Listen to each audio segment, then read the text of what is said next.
Chapter 453. After the drawing of lots, the 5 representatives returned to their respective changing rooms to prepare for the first round of double elimination. I'm so angry. Cheng, your match will be broadcasted, but I have to go to class at that time. Yenjika sent a message with a, woof, I'm going to cry, emoji. Lu Cheng sat on the bench in the changing room with his head down. He typed on his phone and comforted his wife with a patting head emoji. It's nothing. Just replay it later. I'll definitely win anyway. Yo, Cheng, you're getting better at bragging. Yenjika said, Ichii Sakata has supernatural powers and can release waves. He's like a mini Muko Yamashita. He's definitely in the top 10 below the inhuman stage. Then no one would dare to say they're the best below the inhuman stage. Ku, do you have so little confidence in me? Lu Cheng replied with a hands on hips expression. Yenjika replied with a blank expression, I know my brother Cheng can transform at any time if he wants to. But, isn't this accumulating good karma for you? Quick, apologize for not understanding your sister's good intentions. I'm sorry. Lu Cheng couldn't hide his smile. Actually, I was just bragging just now, he said with a sigh while covering his face. Yenjika almost spat out the milk in her mouth. She calmed down and replied with an emoji, Are you trying to make me laugh to death so you can inherit my Aunt Flower? Ji Mingyu looked at her daughter helplessly. Ku, I've taught you not to play with your phone when you're eating. You're getting out of hand. You're drinking milk and typing at the same time. Mom, I didn't have a phone to play with when I was young. Yenjika quickly sat up and pointed out the problem. Ji Mingyu was momentarily speechless. After a few seconds of silence, she said, Get the point? Yes, yes. Yenjika ate quickly and gracefully, finishing her breakfast in a few bites. She wiped her mouth with a napkin, picked up her phone and unlocked it. Lu Cheng replied with a silly smile, I admit that I'm stronger than Ichii Sakata, and I have that much confidence in myself. But since I haven't completed my transformation, the gap can't be too big. He still has a chance of winning, so I have to be cautious and give it my all. This concerns the cost of the plane ticket to see my fairy. It's good that you know. Yenjika's mood was lifted, and the dimples on her cheeks were sweet and soft. How should I cheer you on later? I won't say anything that's too mushy. Kiss me. Cool, I feel like I'm back in the Warrior Sage Challenge tournament. Lu Cheng replied with a snickering emoji. Suddenly, he felt a little sentimental and sighed. It was impossible for Ku to rush to the scene to cheer for him, chat with him on QQ, and cheer for him from afar. The only difference was that they were just friends at that time.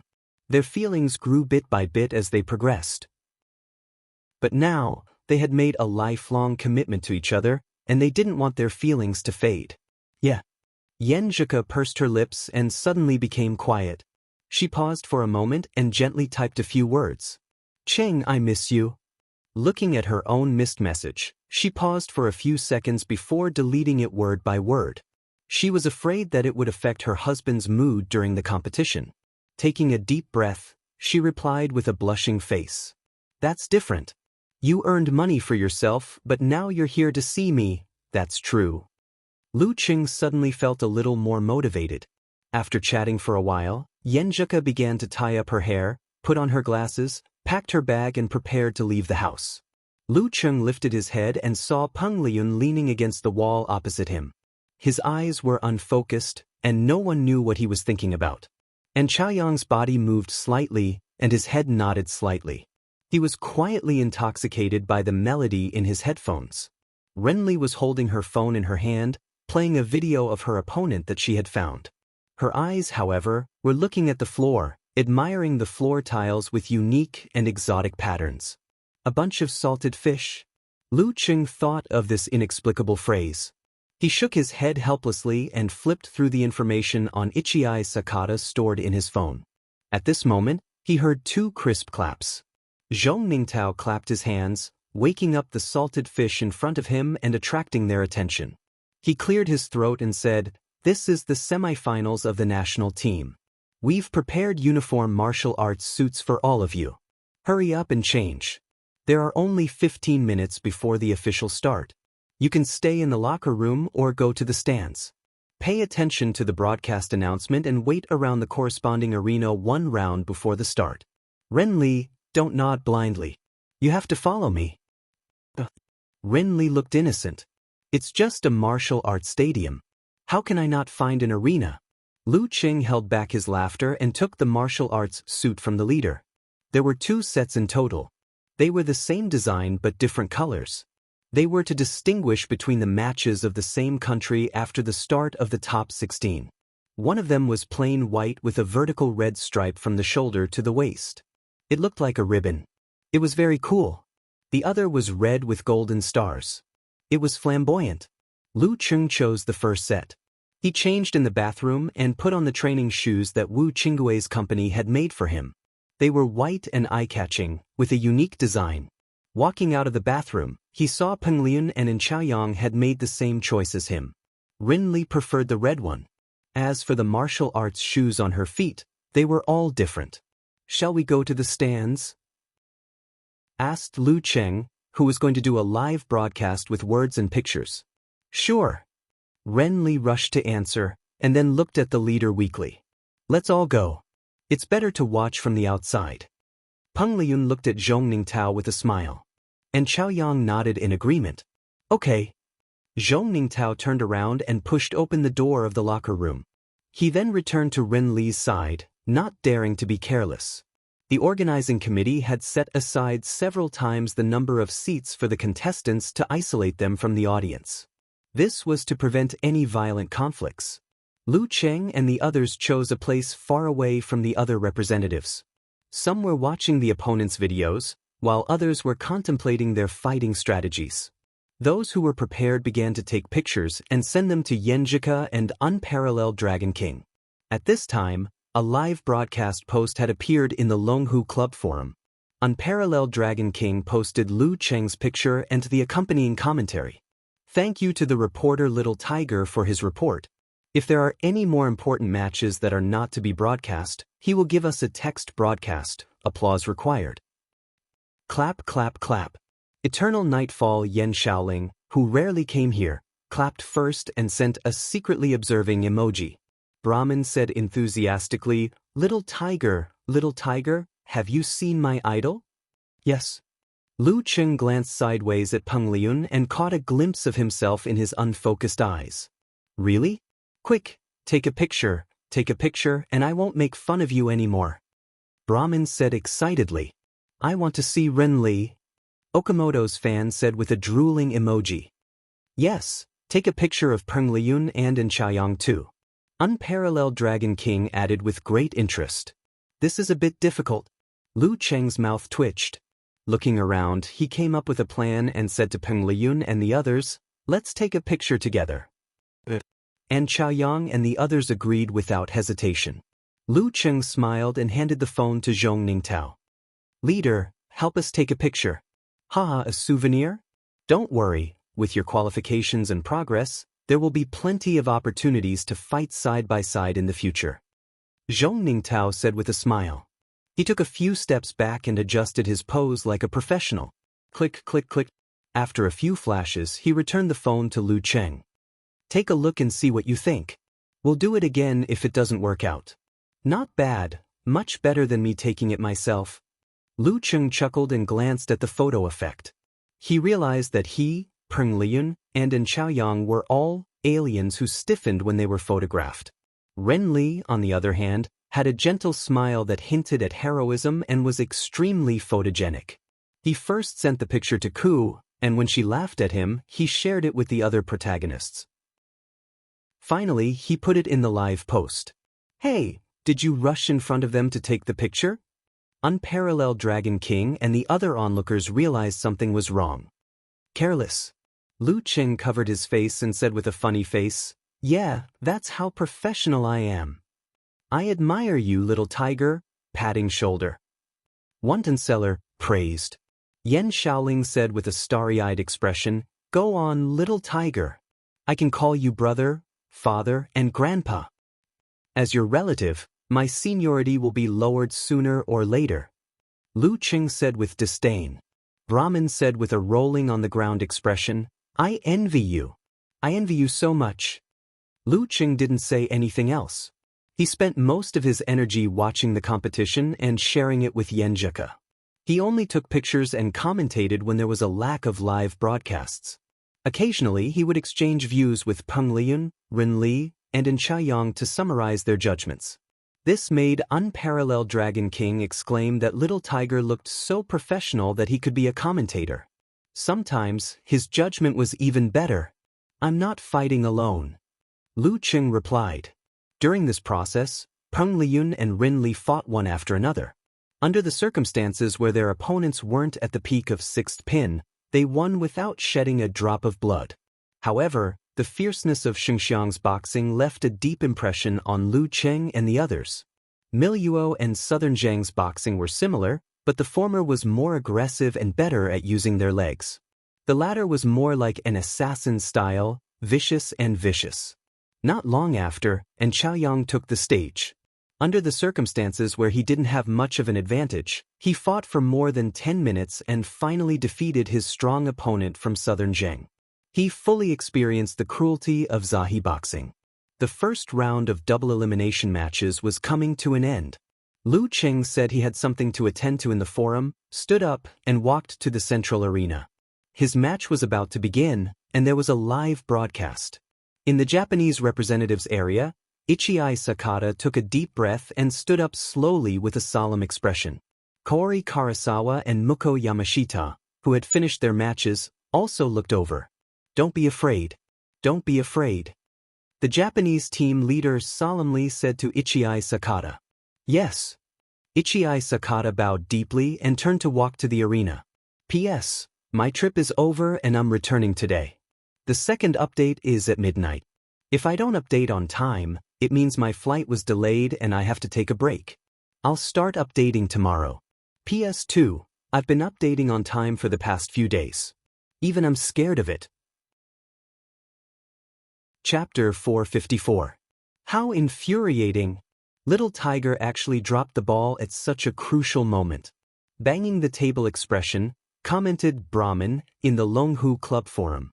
Unparalleled Dragon King replied with a smiley face expression. Luckily we have resources for this match. Why do you guys think Little Tiger has something to do in today's most important match? Rubbing his chin expression, said, Invincible Punch. Who knows? Maybe he made an appointment? The match arrangement is only released after the lots are drawn. Laughing evilly expression, said Okamoto's fan. Xingxiang's red light district is very famous. Nonsense.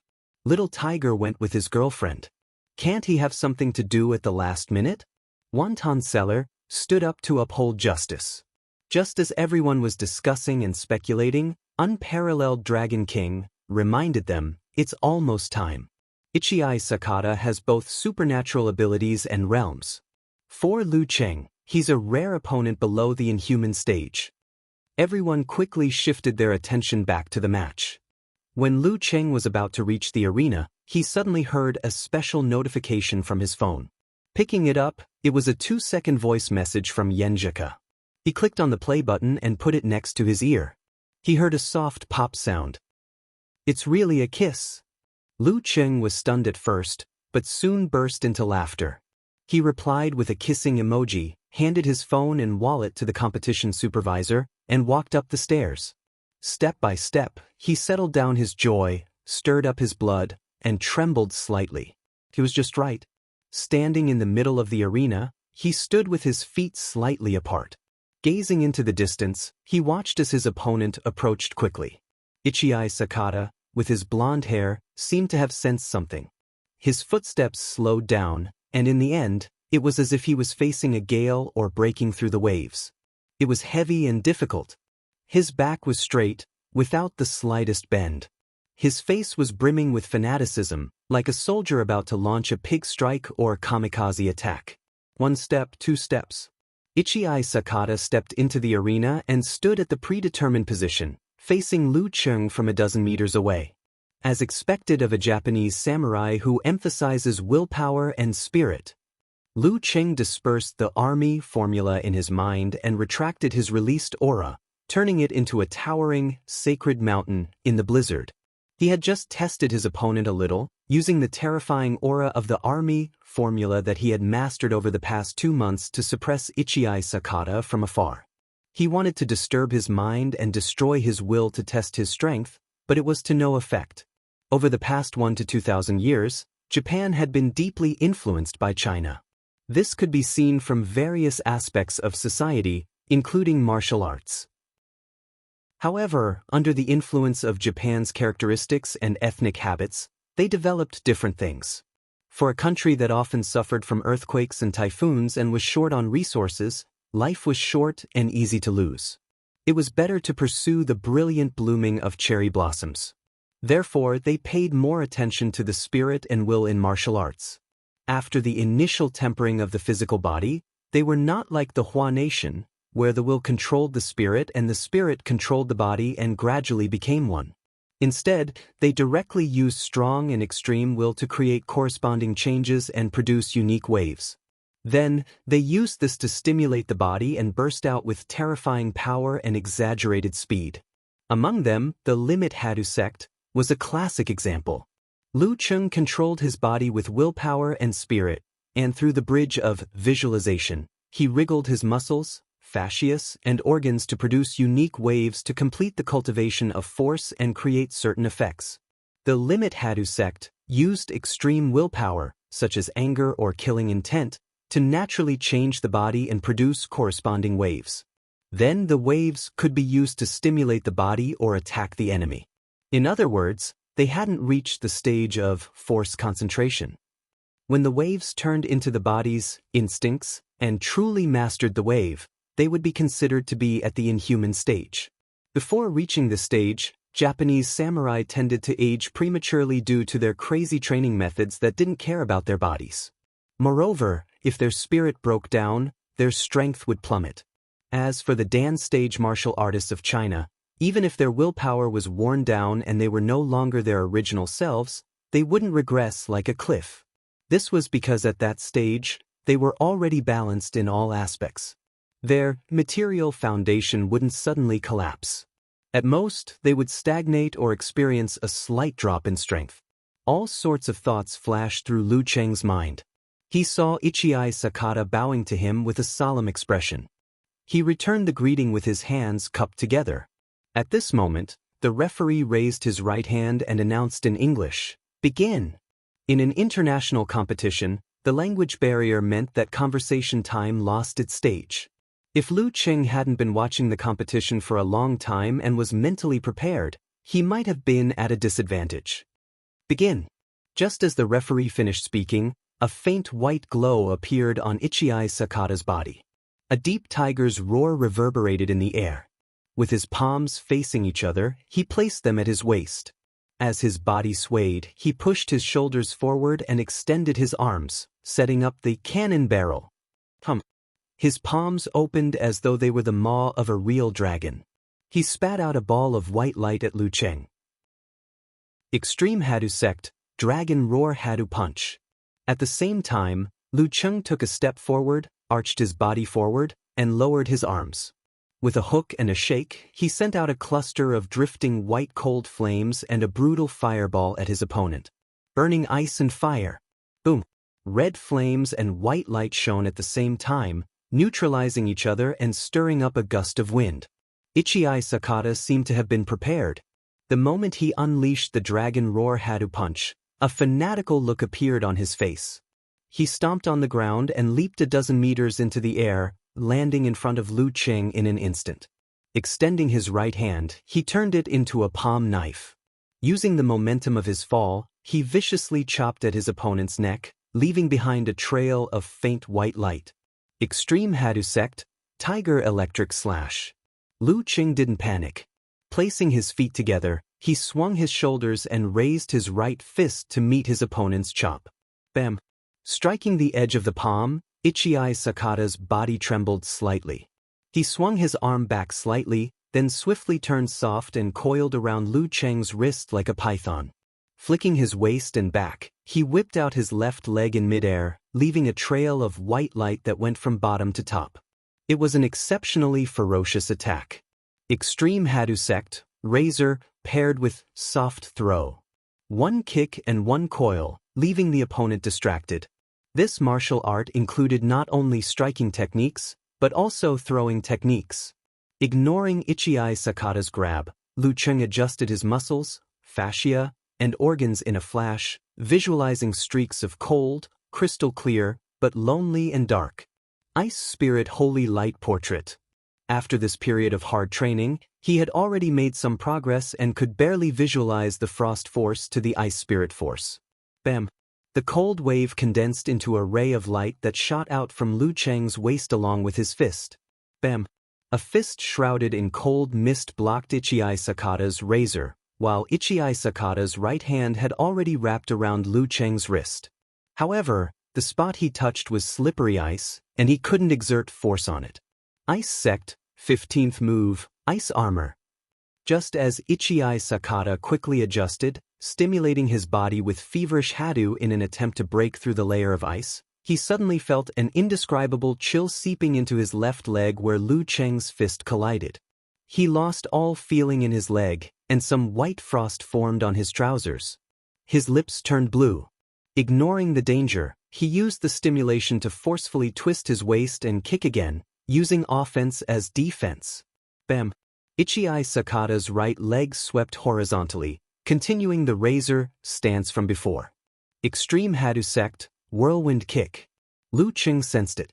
As Ichii Sakata twisted his waist, he withdrew his chi and blood and squatted down, perfectly avoiding the attack.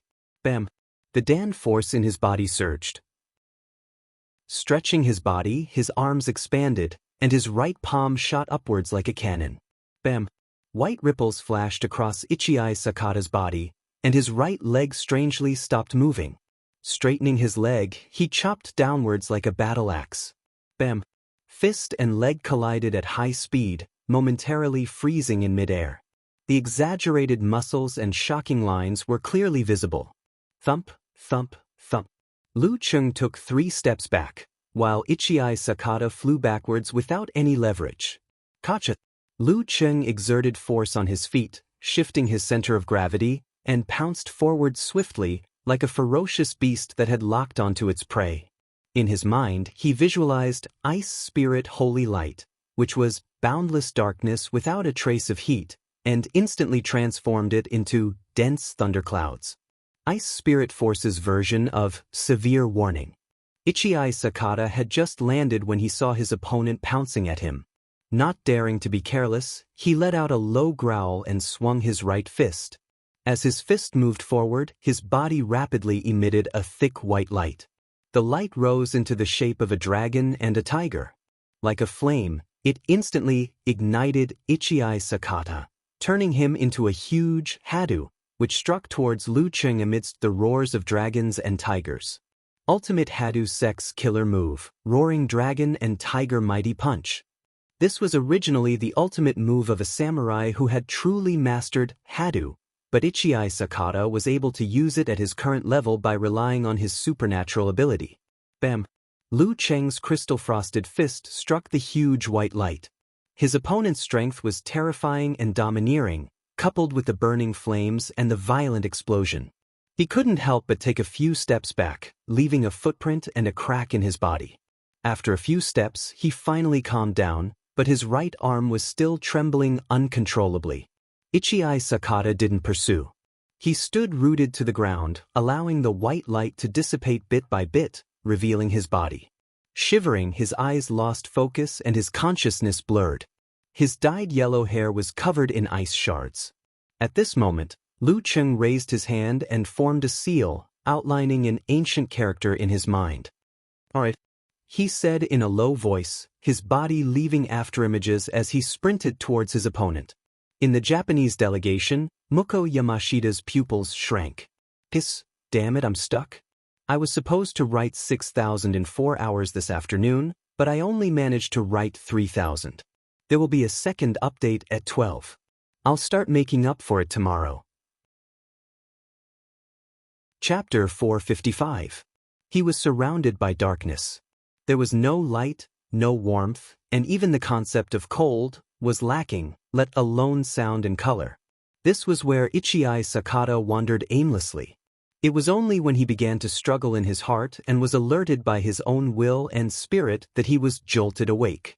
He felt the bone-chilling cold, a cold that dulled his thoughts and made him numb.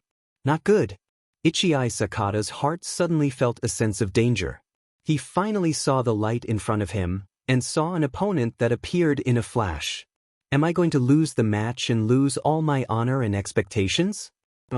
Struggling, Ichii Sakata tightened his thighs and pulled out his right leg, whipping up a trail of white light that resembled a meteor from the bottom to the top. His kicks stimulated the corresponding parts of his body with undulation. The ferocious force caused his body to be deflected. He took advantage of the momentum and sent his left leg flying.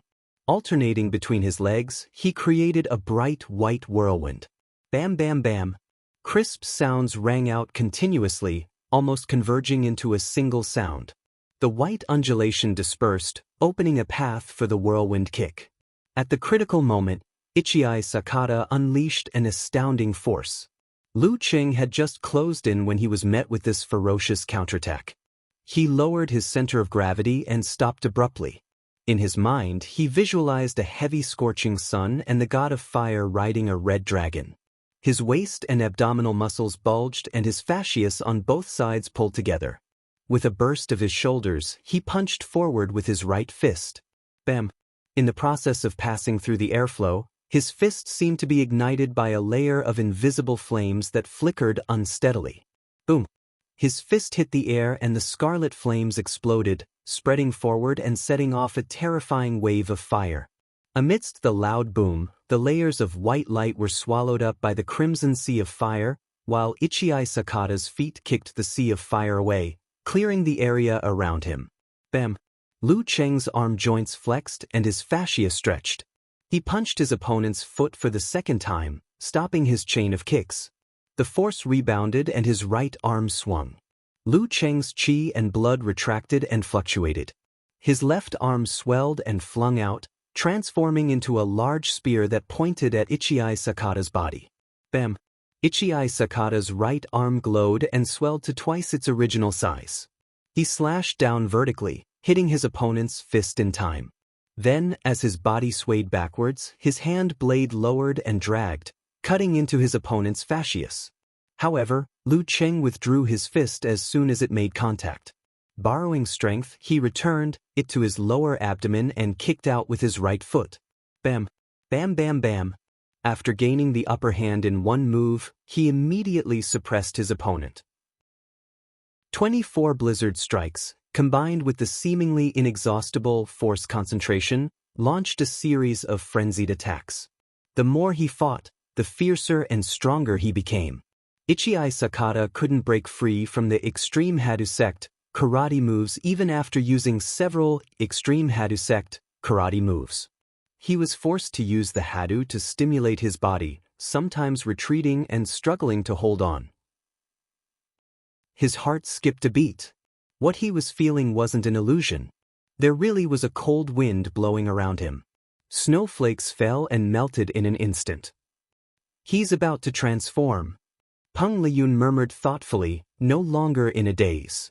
He clutched his phone with one hand and stuffed the other in his pocket. In the past, Lu Cheng's supernatural ability was his supernatural ability, and the dance stage explosion was the dance stage explosion. There was a clear distinction between the two, and there was an obvious gap between them. But now, with his continuous force concentration, the force of frost was gradually revealing itself. It was almost becoming an instinct. What did this mean? It meant that his root pulp was showing signs of internal transformation. He was about to push open the door to the inhuman stage and begin an important transformation on the path of martial arts. So fast. Renly frowned slightly. Feeling the pressure of her competitor closing in, she had a strong desire to move forward. And Chaoyang took a deep breath, forgetting the music in his ears. He muttered to himself, "How many months has it been?" It hadn't even been 4 months since the end of the national competition in April. Lu Cheng's state had already soared from the peak of 6th pin to the brink of a breakthrough. This was like riding a rocket to the next level. After a short moment of shock, he suddenly remembered something. He smiled at Renli and Penglian. It's less than a month before the all-knowing man starts crying. Gambling isn't good. Penglian nodded seriously. He logged into his Weibo and quietly browsed through the popular content of the all-knowing man in ganghood over the years. It seemed like a farewell ceremony. Renli pondered for a few seconds. She took out her phone and found the gambling column. She planned to use her personal savings to earn some extra money and donate it. 10 seconds later, she revealed an embarrassed smile. She turned to An Chaoyang and the team leader, Zhong Ningtao. How do I do this? I've only heard of it but never gambled on it. In the Japanese representatives area, Kaori Karasawa sat quietly. She looked at the arena and said in a neutral tone, "Takikun, if you can't break through your past self, the competition will be tough." Yes. Muko Yamashita retracted his gaze. His expression had returned to normal. The old-fashioned and serious team leader looked at him and asked in a deep voice, "Muko-kun, can you beat this contestant Lu Cheng?" The void behind Muko Yamashita seemed to be shaking. A milky white light flashed and disappeared, rising into the vague shape of a dragon and tiger. He answered succinctly. Even if Lu Cheng made a breakthrough and completed his transformation according to the Chinese, I'm still confident in my current state. In the Longhu Club Forum, unparalleled Dragon King, who couldn't feel the cold wind and see the falling snow sighed. Lu Cheng is improving so fast. Now even his physical fitness is at the top of the 6th pin. It's not impossible for him to break through to the inhuman stage before the end of the year. Yeah. I thought Ichii Sakata, an outstanding 6th pin fighter, would be able to create some trouble for him. Who knew? From the beginning until now, Ichii Sakata didn't even have a chance. Road to the arena, sighed. Let's watch. Every fighter who can reach this level is not easy to deal with. The more advantageous the situation is, the more Lu Cheng can't be careless. Pig Riding Knight expressed his opinion. Brahmin and Eternal Nightfall didn't have time to discuss or praise. They silently saved up their luck and watched the competition. Bam bam bam. Bam bam bam. Ichii Sakata felt the cold wind getting stronger and his body stiffening. He knew that if this continued, he would be crushed sooner or later by Lu Cheng, who kept borrowing strength and getting stronger. This can't go on. I have to break out. Ichii Sakata screamed in his heart. He tried desperately, but he was too slow to make a decision. Lu Cheng's mega avalanche had already taken shape. It was powerful and almost impossible to interrupt. The more he fought, the more hopeless he felt. Ichii Sakata could see the referee raising his right hand and announcing his defeat. He could also see the criticism and ridicule on the internet and newspapers. I can't lose. I can't lose to an opponent of the same level. He thought of his father, who was also from the extreme Hadu sect. He thought of his father's fervent hope. He thought of his friends fawning over him. He thought of the admiration in the eyes of the girls. He thought of the various privileges he received in his daily life. He thought of the moment his halo disappeared and he became an ordinary samurai. He would lose everything and never be able to raise his head again. Even if he was still strong, he would no longer be the center of attention. I don't want this to happen. Ichii Sakata's mind buzzed. His vision seemed to be filled with a glaring blood red. The long-suppressed feelings of fear, hatred, and murderous intent in his heart suddenly erupted. At this moment, the pale white glow radiating from his body was gradually dyed a faint crimson. The hustle and bustle returned to silence and restraint. Come on! Ichii Sakata roared. He took a step forward with his left foot and punched with his right fist. With a bang, a crimson glow enveloped his body, exuding a thick murderous intent. It intimidated his opponent's heart and mind, making it difficult for Lu Cheng to focus for a short while. Extreme Hadu Sect, Sure Kill Move, 7 Sins Hadu Punch. This move used negative thoughts as fuel. It was equivalent to a combination of Dragon Roar Hadu Punch and the Army formula, bringing with it the effect of fear. Memories brought explosive power. Ichii Sakata broke through his past and delivered the strongest punch of his life. Amidst the deep roars of dragons and tigers, the pale red Hadu transformed into a sharp scythe of death. With Ichiai Sakata's fist as the blade, it cleaved at his enemy. Lu Qing had a premonition of danger when Ichiai Sakata's white hadu changed. Flipping his hands, he formed a seal and outlined the fearless, forwarding formula in his mind. As the voice echoed, he managed to intimidate his heart and mind in time. He bounced back and retreated quickly. He wasn't retreating to avoid Ichiai Sakata's Seven Sins Hadu punch. It was too fast for him to dodge. He was retreating to buy himself some time to prepare. In Lu Cheng's mind, the great river freezes appeared. In a vast expanse of whiteness, a huge crimson sun fell from the sky and smashed into this cold world. Boom! Ice and fire collided violently with his right fist, collapsing and condensing into a dark dot or vortex. Bam! Lu Cheng lowered his feet, bounced his back, and pulled back his right arm before shooting it out like lightning. Mutated version of severe warning. As the fist and the faint red hadu punch collided, the glow disappeared. All the murderous intent, fear, and power seemed to have been absorbed by Lu Cheng and hidden in the vortex that had collapsed. Boom! The vortex disintegrated, and the violent recoil of energy slammed into Ichiai Sakata's fist like a tidal wave, sending him flying. Lu Cheng's right arm was sore and swollen. For a moment he lost his strength. Without waiting for it to recover, he stomped on the ground and pounced forward with a loud crack, closing in on his opponent who had yet to land. At this moment, Ichiai Sakata struck the ground with a milky white hadu punch, stirring up a cloud of dust and scattering shockwaves. Lu Cheng was about to throw another punch when his heart skipped a beat. He realized that his ability to lock on to his opponent had mysteriously lost its effect. In that instant, Ichiai Sakata seemed to have disappeared from the arena. He couldn't sense him at all. An ice mirror formed in his mind as he sensed danger coming at him from behind. Lu Cheng turned his back, leaned to the side, and lightly kicked out with his left leg. Bam! The back of his foot struck Ichiai Sakata, who had appeared out of nowhere. The impact made his body wobble, and the killing move he was about to unleash came to an abrupt halt. What Ichiai Sakata had just used was the ninjutsu, back attack that he had been secretly practicing for the past 2 years. However, it felt like he had fallen into a trap. Once the move was successful, Lu Cheng immediately followed up with a right kick, from the bottom up. Bam bam bam. 1 kick, 2 kicks, 3 kicks. He kicked Ichiai Sakata until he was floating. Lu Cheng retracted his aura and immediately unleashed it. His body spun rapidly, and with a snap, his left leg kicked Ichiai Sakata, sending him flying like a soccer ball. Thump!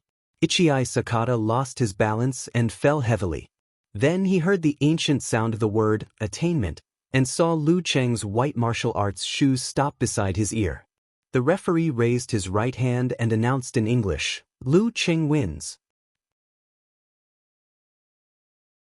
Chapter 456.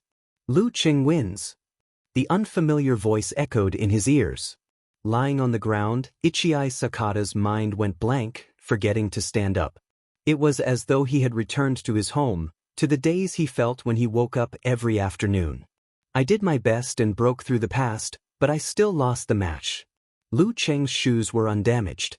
He didn't seem to have used his full strength at all. He was still at ease. When I was overtaken by Mukokuen, I comforted myself that running fast might not necessarily be a good one. The second half of the race was more important. When he had mastered the real wave, I was stuck at the same spot.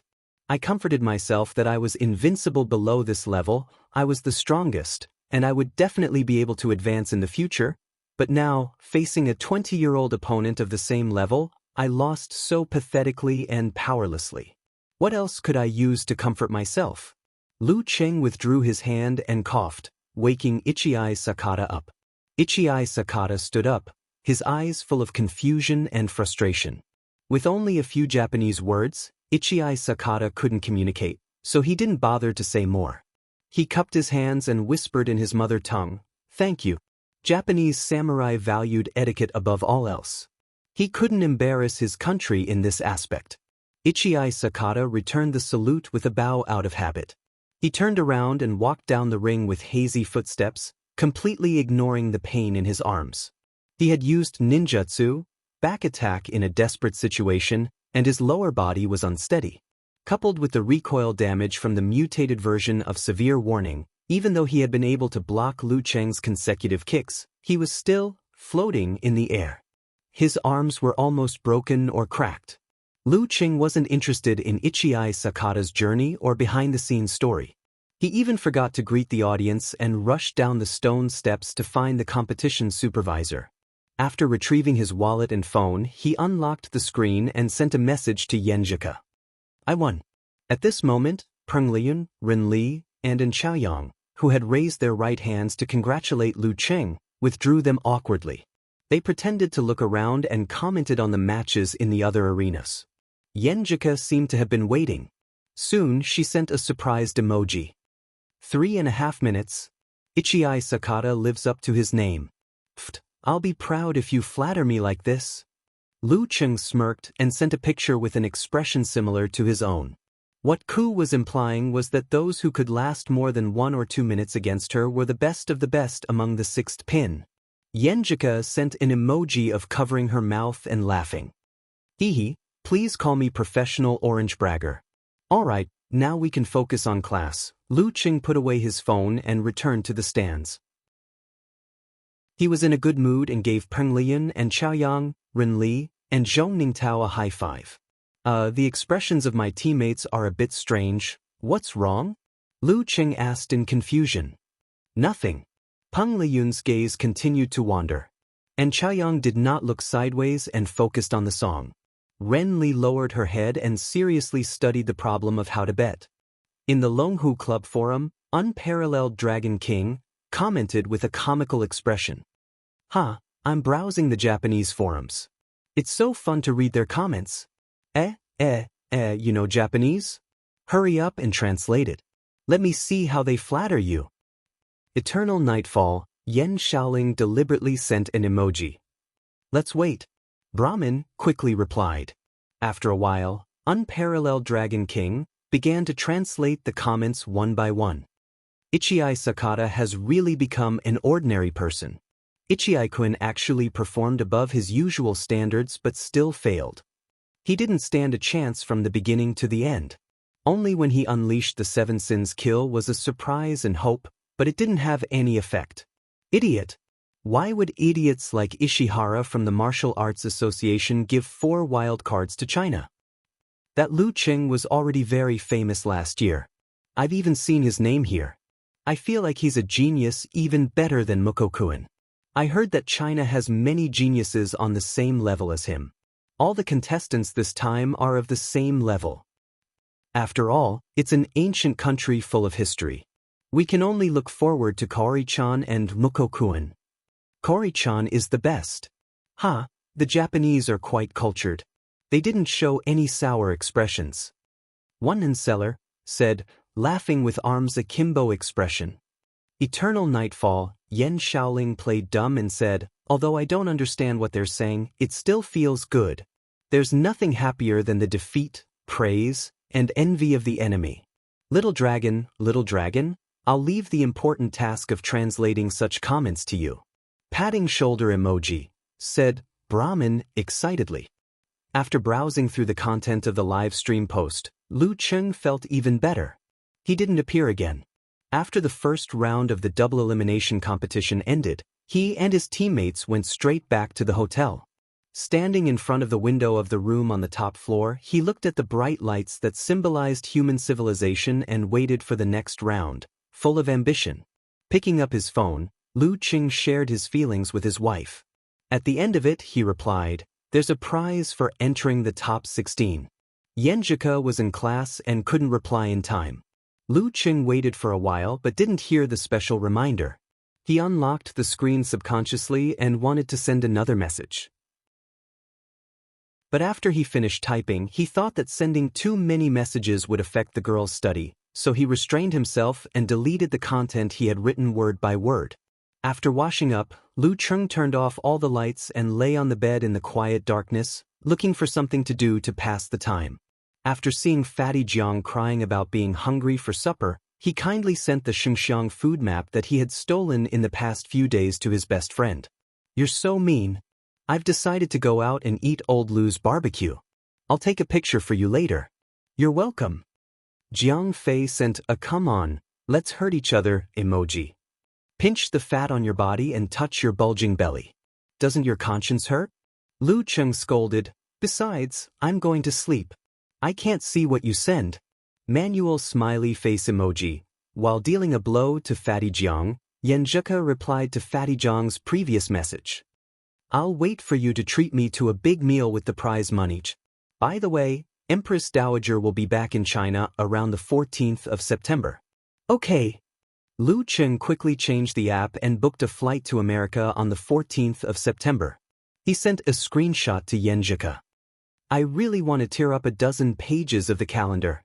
Yanzhika said what was in her heart in a joking tone. After chatting for a while, it was time for class and Lu Cheng to go to bed. So they said good night to each other. The next morning, he woke up on time and did all kinds of things step by step. When he was done, he went to the training place and continued his hard training day after day. In his visualization, a cold light burst out. It was crystal clear and shone dreamily, but it set off the boundless darkness, endless loneliness and extreme coldness without any heat. As the picture took shape, Lu Cheng felt that the power of frost in his body was changing slightly. It was more illusory, more ethereal, more like a whirlpool that absorbed heat. This was the upgrade of the frost force to the ice spirit force. He had already found the way and was building a solid foundation. After practicing the ice spirit force for a while, Lu Cheng took out the Emperor Yen diagram that had lost a lot of its charm. He focused his mind and tried to understand it, trying to picture that kind of concentration, that kind of heaviness, that kind of explosion and that kind of eruption in his mind. However, he was still a little short and couldn't visualize it successfully. "Looks like the Emperor Yen force is the highly condensed Zhu Rong force," Lu Cheng thought. When his mind reached its limit, he turned to training his fists and legs. It was another day without any surprises. They practiced in the morning and rested in the afternoon. At night, they came to the Xinjiang Stadium to watch the second round of double elimination draw. Because it was only the first round, no one had lost 2 rounds. So there were still 36 contestants and 18 matches. This time, Lu Cheng's name was drawn early. Who will it be? I hope it's not a Japanese samurai. I need to experience more different martial arts, he thought to himself. A few seconds later, the guest drew his opponent and shouted out the name, Miluo Vagar. Vagar? Lu Cheng turned his head in shock and looked at the cold-looking man in the blue general uniform. He was looking at him with an expressionless face. His silver eyes were dark and flickering. Damn, I'm going against the second seed in the second round of double elimination. It's really not a Japanese samurai. Chapter 457. Vagar. In the live broadcast post of Longhu Club Forum, Unparalleled Dragon King, typed with a Nike mouth emoji. "This is getting interesting." Road to the Arena replied with a smiley face emoji. "It's indeed interesting. He's right in front of the Inhuman stage, and it's the second round of the double elimination round where he doesn't have a strong desire to win. It's definitely a good experience for Lu Cheng to have an intense clash with an expert of the Inhuman stage. That's enough. We don't need to worry about the outcome. Anyway, I don't think Lu Cheng will win." Not necessarily. Lu Cheng's physical fitness, mastery of moves, and battle rhythm are all at the level of a top 6th pin fighter. Coupled with his powerful supernatural ability, it's not impossible for him to beat the newly promoted Inhuman Mighty One. A plumber eating mushrooms joined the discussion. But the chances are slim. Pig Riding Knight chimed in. Vagar is very popular in the surrounding countries. If it weren't for his strong supernatural ability that interferes with the ability to sense the root pulp, he might have been able to step into the Inhuman stage 1 or 2 years earlier. I think that among the 4 contestants, only Peng Liyun has a higher chance of winning against him. Rin Li is still a bit off. Above the Sky, the rock and roll girl, said, I heard that Xinjiang, Miluo, and Nanjing haven't had professional competitions yet. Compared to our country, their martial artists should be lacking in battle experience, right? This is good for Lu Qing. Ha, sister-in-law, don't think that Xingxiang and Miluo don't have mature professional matches. Their fighters have plenty of opportunities for actual combat. Unparalleled Dragon King explained, their domestic situation is often unstable, and they are affected by the nearby war-torn areas. Their economic environment isn't good either. There are many bloody underground arenas, street fights, and even occasional local wars. Their life and death experience is much better than Lu Cheng and the others. Although Vagar is the son of a warlord and a future general, he likes to practice his martial arts on the battlefield the most. He trains his spirit through killing. As long as he doesn't die, he will definitely be a figure who dominates a region in the future. Sob, sob, sob, I'm getting nervous from your words. Brahmin sent 2 streams of tears gushing out like a fountain. Eternal nightfall, Yan Shaoling, who was secretly observing, chimed in. This is the first time I've felt nervous since the end of the Nationals. So you're usually in a dead state, stupid nightfall. When facing Yan Shaoling, Unparalleled Dragon King couldn't help but mock her. I'm angry. The baby was a little emotional. I'll forgive you if you go to the Lu Qing forum and post a live broadcast. Yan Shaoling wasn't stupid at all at this time. Sure, Schrodinger's tiger, little tiger, let's continue the live broadcast today. Although the match between Lu Cheng and Vagar will definitely be broadcasted, you still have to take pictures for us on the spot. Unparalleled Dragon King gladly agreed and started looking for the little war reporter. My opponent is Vagar. Lu Cheng didn't have the time to browse the forums, so he sent the results of the draw to Yenjika immediately. In the second round of double elimination, he actually encountered a strong opponent who was definitely in the top 4 of this competition. Yenjika woke up early as promised. She was not only practicing martial arts, but also concerned about her husband's competition. Soon, she replied with a blank, looking at the sky in the wind. Vagar. Cheng, I've realized that when you participate in the individual challenge tournament, your luck isn't very good. Lu Cheng still had a way out, so he wasn't too nervous. Now that he had calmed down, he changed his mind and replied, maybe it's because I've spent my life's luck on certain things. Yenjika pursed her lips and smiled faintly. She turned her head to the side and paused for a few seconds before replying, you're getting better at talking. It's okay, you have your sister's good luck shining on you. At this point, she sent an emoji with her chin resting on her hands. Cheng, I think it's time for you to attack first. Vagar was a representative figure of a national sect. Yenjika and Lu Cheng had already discussed and analyzed him when they were chatting. Now, there was no need for more words or elaboration. They went straight to the point. Yeah, we have the same idea. Lu Cheng's body suddenly trembled. That was the eagerness to fight. The reason why Inhumans were called Inhumans was because they were close to monsters in all aspects.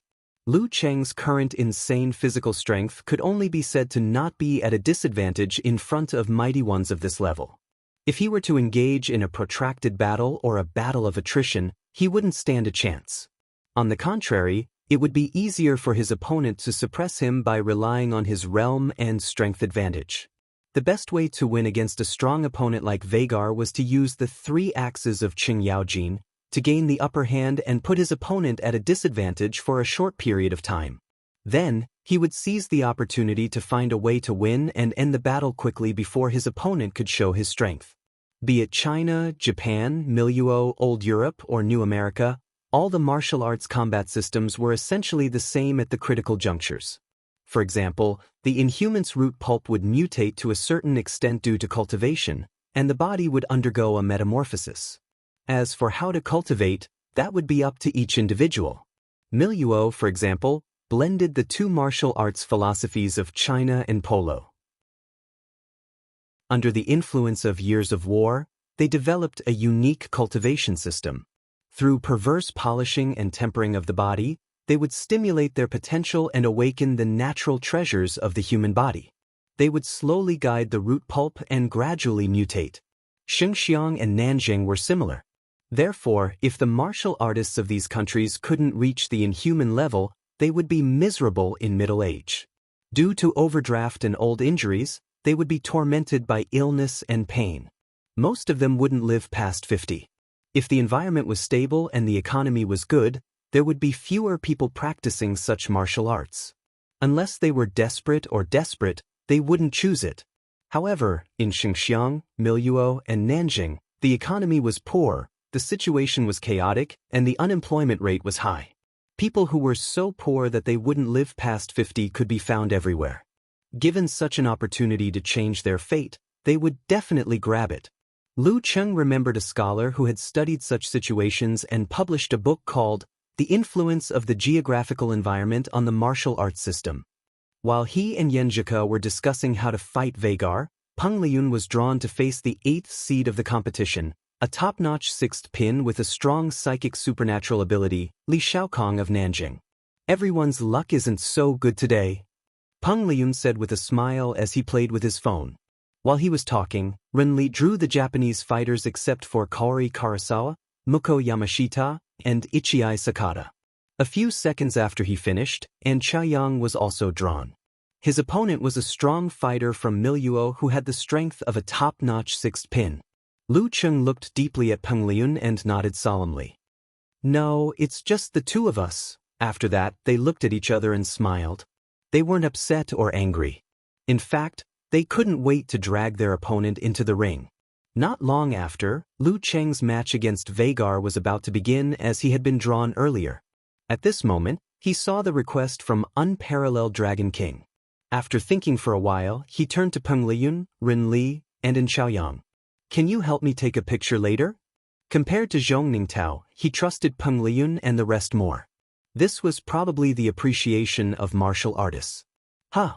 Rin Li and the rest were at a loss at first. Then, they gave him a strange look, as if to say, I didn't expect you to be like this. I've seen narcissistic people before, but not this narcissistic. Lu Cheng blushed and quickly explained. A friend of mine is doing a live stream post for the King of Youth Pro League. He asked me to take a few pictures for the occasion. He doesn't know I'm Lu Cheng. I can't tell him I'm going to the competition. Wait a moment. Got it. Peng Liyun smiled leisurely. I have an account in the forum too. I'm also lurking. F***K? Lu Cheng immediately asked, what's your name? I mainly mingle in Shangqing sect and my own personal forum. You probably don't know me. I'm called Multi-String Trickster. Peng Liyun answered with interest. What about you guys? I only read and don't comment. I don't have an account. Rin Li was a little embarrassed. I'm afraid I can't help but quarrel with others. You know how to quarrel? Lu Cheng was shocked. Yeah, very good. Rin Li answered seriously. But the rest didn't quite believe her. And Chaoyang smiled. I don't pay much attention to the martial arts forum. Most of the time, I'm reading books, looking for music, reading comments, and writing. He's a literary hero of a generation. Don't offend him, or he'll write about me as a weirdo. Lu Cheng complained in his mind and told them his nickname on the forum. My name is Schrodinger's Tiger. You guys can help me post a picture in the live post later. Schrodinger's Tiger? Multi-String Trickster? We're a good match. Peng Liyun joked. Without waiting for Lu Cheng to reply, he seemed to have touched something. His eyes started to lose focus and his thoughts drifted. Turning his gaze back to the arena, he sent a message to Yenjika. Snickering emoji, it's time for me to go on stage. How are you going to cheer me on today? Cheer me on? Yenjika deliberately blinked blankly and immediately sent him a picture. It was a marriage certificate with their names written on it and their photos pasted on it. How is it? Are you motivated to see this? Yenjika said. Yeah. Nodding heavily expression, Lu Cheng replied. Fighting for the sake of his family. Lu Cheng unlocked his phone, switched to the live stream interface and passed it to Peng Liyun. He took a deep breath, left his seat and walked towards the arena. Opposite him, the tall and muscular Vagar suddenly stood up. Cheers filled the arena. The sound waves of Vagar suppressed all the restlessness. As a genius martial artist with a strong personality, he was also very popular in Xinjiang. Thump, thump, thump. His footsteps were heavy as he walked towards the stone steps majestically. He had a terrifying domineering aura. Lu Qing didn't back down. His aura gradually grew. He was like a majestic white snow mountain that hadn't moved for thousands of years. The biting cold wind that surrounded him contained an intimidating aura of blood. Bam! Both of them stepped into the arena at the same time. When their eyes met, it was as if lightning flashed. Standing in his position, Lu Qing closed his eyes. Bits and pieces of information about Vagar flashed through his mind. The supernatural ability of thunder and lightning. His martial arts were born from fighting, concise and practical. Good at using elbows and knees. Great strength and speed. Similar to the inhuman stage, what a formidable opponent. Therefore, he had to start the fight first and gain the upper hand. Vagar was wearing a Miluo-style general hat. At this moment, he lowered the brim of the hat and used the shadow to cover half of his eyes, making the silver-white lightning in his pupils even more terrifying. Before long, the referee raised his right hand and swung it down. Begin! Just as he finished speaking, Lu Qing raised his hands and formed a seal. He said in a low voice, "All right. P.S. My previous updates were on time. Actually, I didn't save any chapters. Probably because I was in Japan, which was an hour faster than here. By the time I finished writing according to the usual procrastination pace, even though it was already 7 in the local area, it was only 6 in the country. Facepalm, for this trip, I've brought back a few cuttlefish toys as gifts for everyone. I've started the lucky draw on the official WeChat account. Everyone, leave a comment." Chapter 458. All right. The deep, ancient voice reverberated. Lu Qing dashed out in a white line, leaving afterimages behind. He was in front of his opponent at a shocking speed. Vagar was wearing a military cap. He lowered his body and stood with his left foot in front of him and his right foot behind him. He spread his arms apart and got into a boxing stance. At this moment, he suddenly lowered his waist and leaped up like a spring. His majestic and burly body created a violent sound of wind as he fell down like Mount Tai. He bent his knees and directly hit Lu Qing's chest. The white knee pads at the back of his knees seemed to have turned into deadly weapons. Miluo's martial arts style was to master basic movements such as punches, elbows, kicks, knees, and so on. They didn't care about complicated routines. They freely combined them in a way that was most suitable for actual combat. Continuous attacks were fierce and swift. In order to achieve the effect of defeating the enemy, the knees and elbows of the martial artists were trained in a special way. Vagar didn't move forward but instead retreated. He grasped the timing very well. He took a few steps forward and didn't give his opponent time to prepare a killer move. Once his knee was blocked, he would immediately smash his elbow, kick his calf, and follow up with a series of deadly attacks. It was impossible to guard against and block. Seeing that Lu Qing was about to crash into Vagar's knees and walk right into the trap, Lu Qing suddenly withdrew his chi and blood. His force, spirit, and forward momentum collapsed inward and concentrated in his lower abdomen. His high-speed running came to an abrupt halt. Lu Qing had been teammates with Lin Ke for a long time, and he often guided Yanzhika in her practice. Naturally, he was familiar with their yin-yang twist and meteor blast. With the help of his little fairy and his own experience, he gradually found the knack of using force concentration and north wind footwork to imitate the ability to stop at will. Although it was definitely not as exquisite and marvelous as the original version, it could still be of some use at critical moments. Sweet. A sharp, ear-piercing sound of high-speed friction sounded. Lu Qing's position was one step behind Vagar's predicted position. It was this one step that caused Vagar's knee to weaken. When it reached him, it was no longer at its peak state. Boom! The force in Lu Qing's dantian erupted like a volcano. His muscles swelled and his body grew taller. The ground beneath his feet cracked open menacingly. He hurriedly swung his shoulders, his right fist clenched like a hammer in front of him, carrying a tremendous force as he struck out with a loud bang. Bam! He punched his opponent's knee, stirring up a strong wind that sent Vagar flying in midair. Crack! With a stomp of his feet, Lu Cheng's body shot out like a bolt of lightning. In an instant he was right in front of Vagar. Forming a seal with both hands, he pointed at himself. In his mind, he sketched out an ancient character that would never admit defeat. Fight! Lu Cheng let out a low roar. His eyes were bloodshot. He pushed his feet inward, twisted his knees backward, and tightened his waist. He channeled all his strength into his right arm. The martial arts shoes on his feet directly burst open, complementing the splashing stones. At the same time, his right arm swelled up and raised high. His fist covered the sky and the sun as it fell, making the airflow in the air abruptly produce a loud bang. Lu Cheng gave it his all right from the start. He didn't hold back at all. Vagar had just regained his footing when he was faced with such a blow. He had no choice but to take it head-on. His face was as cold as ever.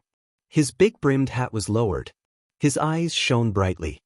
His right fist was covered in a layer of lightning, as though he was wearing a loose thunder glove. Bam! His thick arms swung quickly. His fist was covered in lightning as he punched upwards. Bam! The two fists collided violently. Vagar's right arm seemed to tremble. His feet sank into the ground of the arena with a crack. He was a few centimeters shorter than before. With a fighting formula, Lu Cheng was able to suppress this young mighty one who was almost at the inhuman stage and stop him in his tracks. Lu Cheng was prepared. His right arm bounced back and his body swayed. He took a deep breath and gathered the numbness in his arm, his chi, blood, spirit, and force into his lower abdomen. He formed a human body Big Dan and stabilized himself in his previous position. With the eruption of Dan Chi, Lu Cheng's thigh swelled. He pulled out his left leg tightly and kicked towards the side of his opponent's knee. Vagar was slower by half a beat. He barely managed to lift his knee and swing his leg slightly. He hit Lu Cheng's instep squarely. With a dull thud, his body swayed forward. He saw Lu Cheng swinging his right arm and about to punch. Vagar didn't dare to underestimate Lu Cheng. He activated his potential and stabilized his center of gravity. His left fist was hooked to his waist. He was wearing a silver-white jumping glove. But at this moment, Lu Cheng's punch paused for a moment. His rhythm changed. When Vagar's heavy punch was about to hit him, he released the strength in his shoulder, shook his right arm, and punched downwards. It was in this change of pace that he found the time to visualize the ice spirit holy light. He used the advantage to exchange for the opportunity to use severe warning. In the boundless darkness, everything was so lonely. There was not even a trace of heat. The crystal-clear and dreamy cold light seemed to be just an illusion. Soon after, thunderclouds appeared. Yin and yang collided, and the sound spread out, breaking all the frozen state. Boom! The sound of thunder was deafening. Lu Cheng's fist was covered in white frost and condensed into ice crystals. He smashed onto his opponent's electric glove. Crackle! Silver flew everywhere. Vagar stood there, stunned. His left hand from his fist to his arm was shrouded in mist and frost. His eyes lost their light for a moment, as though he had just walked out of a deep, frozen sleep. Lu Cheng, on the other hand, was thrown backward by his heavy punch and involuntarily took a step back. But while he was retreating, his right arm swung back and his left wrist flicked at the right time, throwing out a ball of glittering and translucent cold light, burning towards the enemy's face. His killer moves were in succession, leaving no gaps. The cold light flew and arrived in an instant. Vagar, who had just regained consciousness by relying on his tyrannical physical body, saw this unavoidable and unstoppable attack. His heart tightened, and his aura suddenly erupted. A burst of dazzling light appeared all over his body, and with him as the core, electric snakes danced in all directions. Secret technique, thunder explosion. Bam! The ice was hit and turned into flowing light. Lu Cheng, however, had already stabilized his center of gravity. He pounced again, visualizing the dreamy and deadly ice spirit holy light in his mind. He knew clearly that although the internal explosion punch could hurt Vagar at his current level, it would be difficult for him, who had an inhuman body, to restrain the internal shock and affect his movements before the third strike. That way, he would be suppressed very quickly and might not have the opportunity to use internal explosion. Therefore, when facing such a strong opponent, control was the priority. Severe warning was the best choice. Everything has its end, and so did thunder explosion. Lu Qing deliberately slowed down his attack. He waited until the silver-white electric snakes that stretched out like hedgehogs dimmed. Then he took a step forward, lowered his waist, and punched at Vagar's lower abdomen. His fist went straight forward and was quickly covered in a layer of white light. Vagar's eyes, hidden in the shadow of his large-brimmed hat, grew colder. He lowered his arm and waved it, forming the electric gloves. This was an inhuman whose root pulp had mutated. His every move was heavy and carried his own supernatural ability. He could release and retract it as he pleased. Just as he launched his electric fist, Lu Qing suddenly clamped his tailbone and straightened his body. He raised his right arm to dodge the attack and launched a low kick with his left leg. In the snowy sky, coldness rises from the bottom of his feet. Bam! Sensing danger, Vagar dispersed the force of his punch. His terrifying right leg, half the size of Lu Qing's, met force with force. At this moment, Lu Qing swayed his center of gravity, arched his body forward, and stepped down with his left leg. In a flash, he was behind Vagar. He raised his left arm, like the omnipresent cold wind. The ice spirit holy light in his mind was broken by the tremors of the thundercloud. Boom! Everything was ready. He swung his fist down like a baton. Vagar had been at a disadvantage since the beginning and hadn't been able to turn the tables. Now that he hadn't retracted his right leg, the enemy's attack had landed him in a precarious situation. He couldn't help but feel angry and resentful. At this critical juncture, he let go of all his contempt and arrogance. He took a deep breath and fully activated the treasures of his body. BZZT BZZT BZZT. Rings of electric light surrounded his body. He bounced up on one leg, leaned back, and spun into a terrifying drill. He collided head-on with Lu Qing's left fist. Vagar's ultimate move, electric piercing. Bam! Amidst the dull thud, a bright light exploded, blinding most of the audience. They couldn't see clearly what was happening in the arena. There, Vagar fell to the ground on one knee. His eyes were unfocused, and he had lost his general hat. Around him was a cloud of frost. Lu Qing's hair stood on end, and his body was trembling violently. All he could see were silver snakes. He saw an opportunity, but he was so numb that he couldn't even use force concentration. In a breath, the two recovered at the same time. They rushed to each other and clashed again. Bam! Amidst the loud noise, Peng Liyun suddenly sighed. Lu Qing really could have won just now. Ren Li and Chaoyang had just recovered from the exciting battle. They nodded at his words. "Oh right, did you take a picture of Lu Qing?" And Chaoyang recalled his teammate's reminder. Peng Liyun pondered for a moment before replying sincerely. "I forgot." The three of them fell silent. Peng Liyun passed his unlocked phone to Ren Li and said seriously, "You're the best at taking pictures. You do it." "Okay." Ren Li, always confident, took the phone without hesitation. Chapter 459. Kacha. Ren Li made some adjustments and took 3 photos of the arena. After looking at them with satisfaction, she posted them on the live stream thread to complete the request. After watching the battle for a while, she refreshed the post to see what others thought of her photography skills. Schrodinger's tiger, "The photos are so blurry," said Unparalleled Dragon King. Okamoto's fan said with a funny face, "Little tiger, are your hands shaking because you've been working too hard these few days? I can only tell based on the color of their clothes," said Below the Sky. Ren Li's eyelids twitched. She couldn't help but reply with Lu Qing's account. "They're all moving at high speed. It's good enough that you can get this effect with your phone." There was nothing wrong with her explanation, but the exclamation mark at the end seemed a little unnecessary. "Little tiger, are you in a bad mood today?" asked Wonton Seller Weekly. "I was wrong. I shouldn't have said that you've been working too hard. You're obviously not satisfied," said Okamoto's fan, who couldn't stop talking about dirty topics. "You're the one who's not satisfied." Renly retorted without holding back.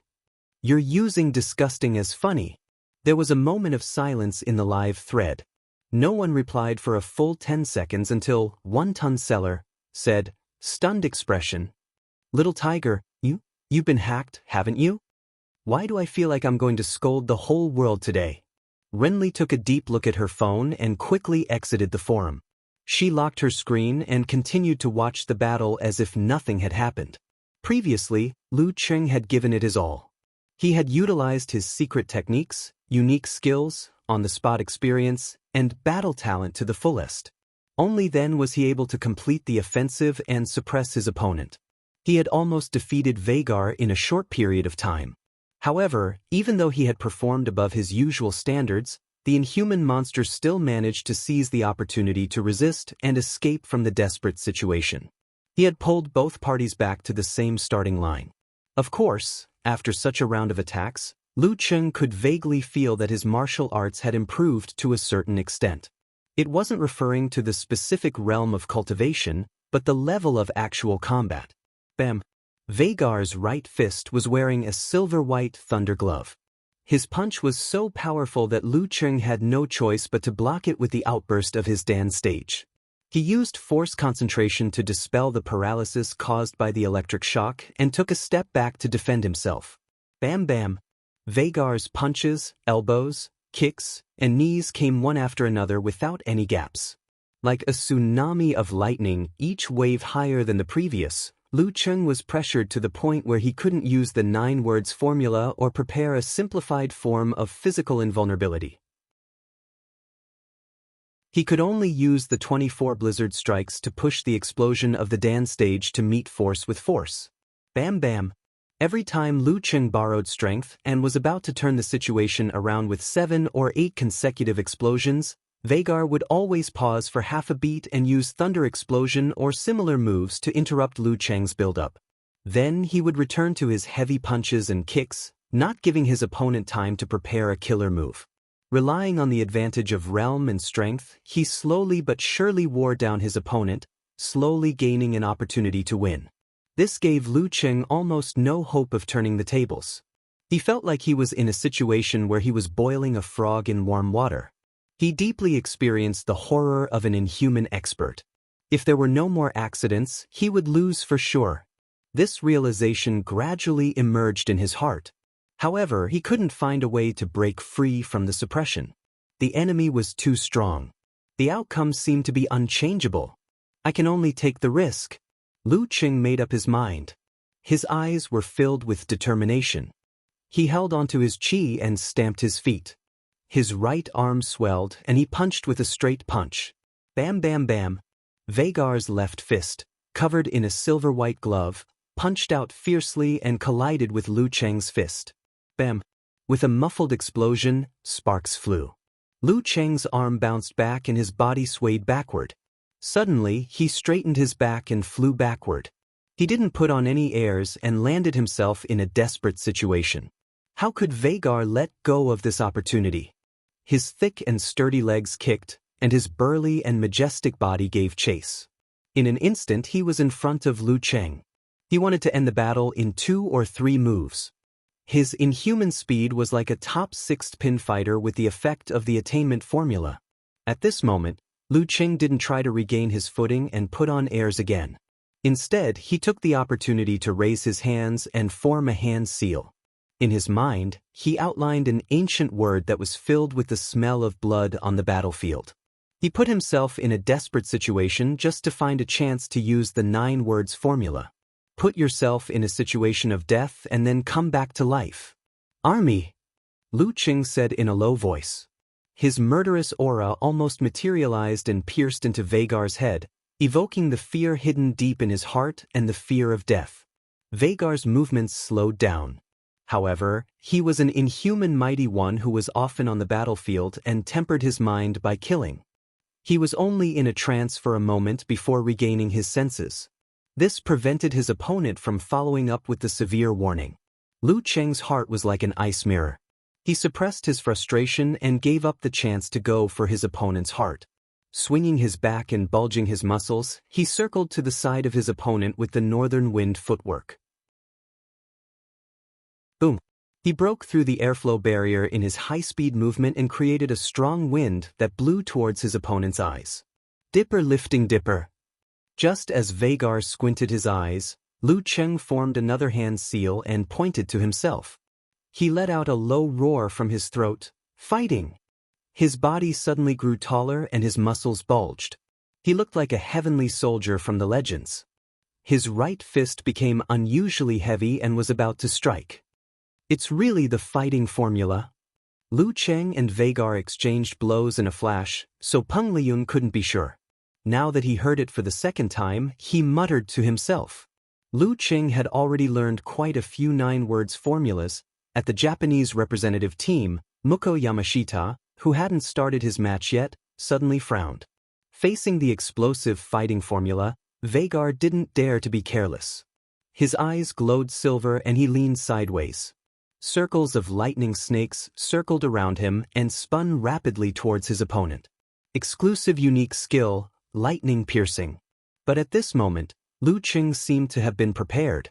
He straightened his back and dragged his right fist to dodge the attack, causing Vagar's lightning piercing to hit the air and fly somewhere not far away. He had wasted a fighting formula in exchange for his opponent's unique skill to miss. In the sparring sessions a few days ago, Peng Liyun had dutifully imitated Vagar's fighting style. This gave Lu Cheng a good understanding of this milieu mighty one. He clearly knew that after using lightning piercing or invincible thunder explosion, there would be a short pause and he wouldn't be able to unleash a chain of attacks. This was his chance. Gotcha! Lu Cheng stepped on the ground and his body shot forward like an arrow. In an instant, he was close to his opponent. His left arm was covered in a thick layer of ice armor, blocking the front. His right hand was clenched into a fist, ready to strike. At the same time, he outlined the crystal-clear and dreamy ice spirit holy light in his mind, creating a darkness with almost no heat. He planned to deal a fatal blow to Vagar, who was in the middle of a pause. Seeing that he couldn't dodge, had no strength to unleash his attacks, and would be defeated if he tried to block it head-on, Vagar's eyes were filled with hatred. His silver eyes revealed a deep coldness. Suddenly he jumped up. He jumped high and landed his feet at an angle, stomping heavily on Lu Cheng's head. Good timing. Lu Cheng had already experienced this and was prepared. The thundercloud in his mind roared, breaking through the ice spirit. His bent knees and slightly arched back suddenly straightened, and he flew up vertically. His right fist went straight up towards his opponent, who couldn't change his direction in midair. Skyrocket cannon. Head blow. If they were to exchange blows like this, Lu Cheng would at most bounce back and stagger. On the other hand, Vagar's mind would definitely become rigid.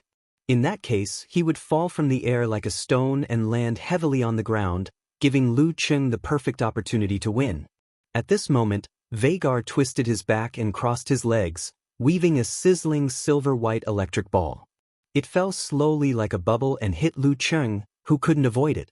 Using the reverse momentum, he shifted his position in midair and moved away slightly.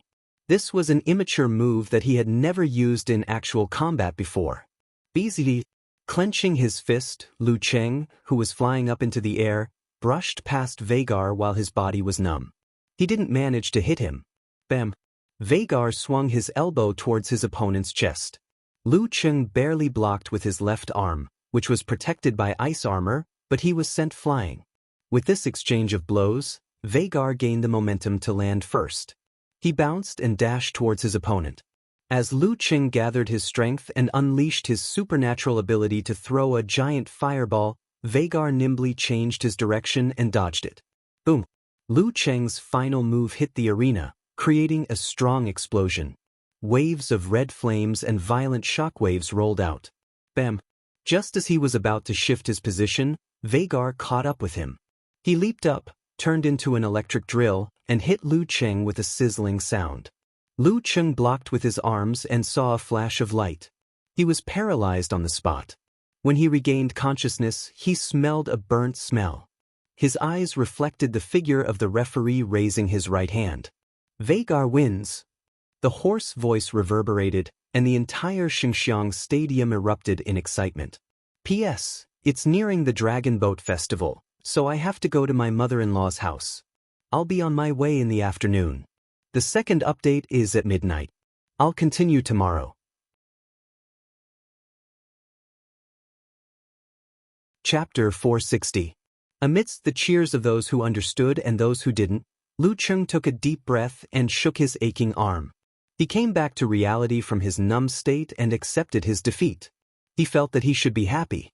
To be able to force Vagar, who had reached the inhuman stage more than a year ago, to the brink of defeat twice was definitely something to be proud of. He could leave with his head held high. However, he couldn't bring himself to be happy. His heart was filled with faint sighs and regrets. Just a little bit more, just a little bit more. There were no problems with my choice of tactics, judgment, and improvisation. In fact, they could even be considered outstanding. But there was still a little bit of difference.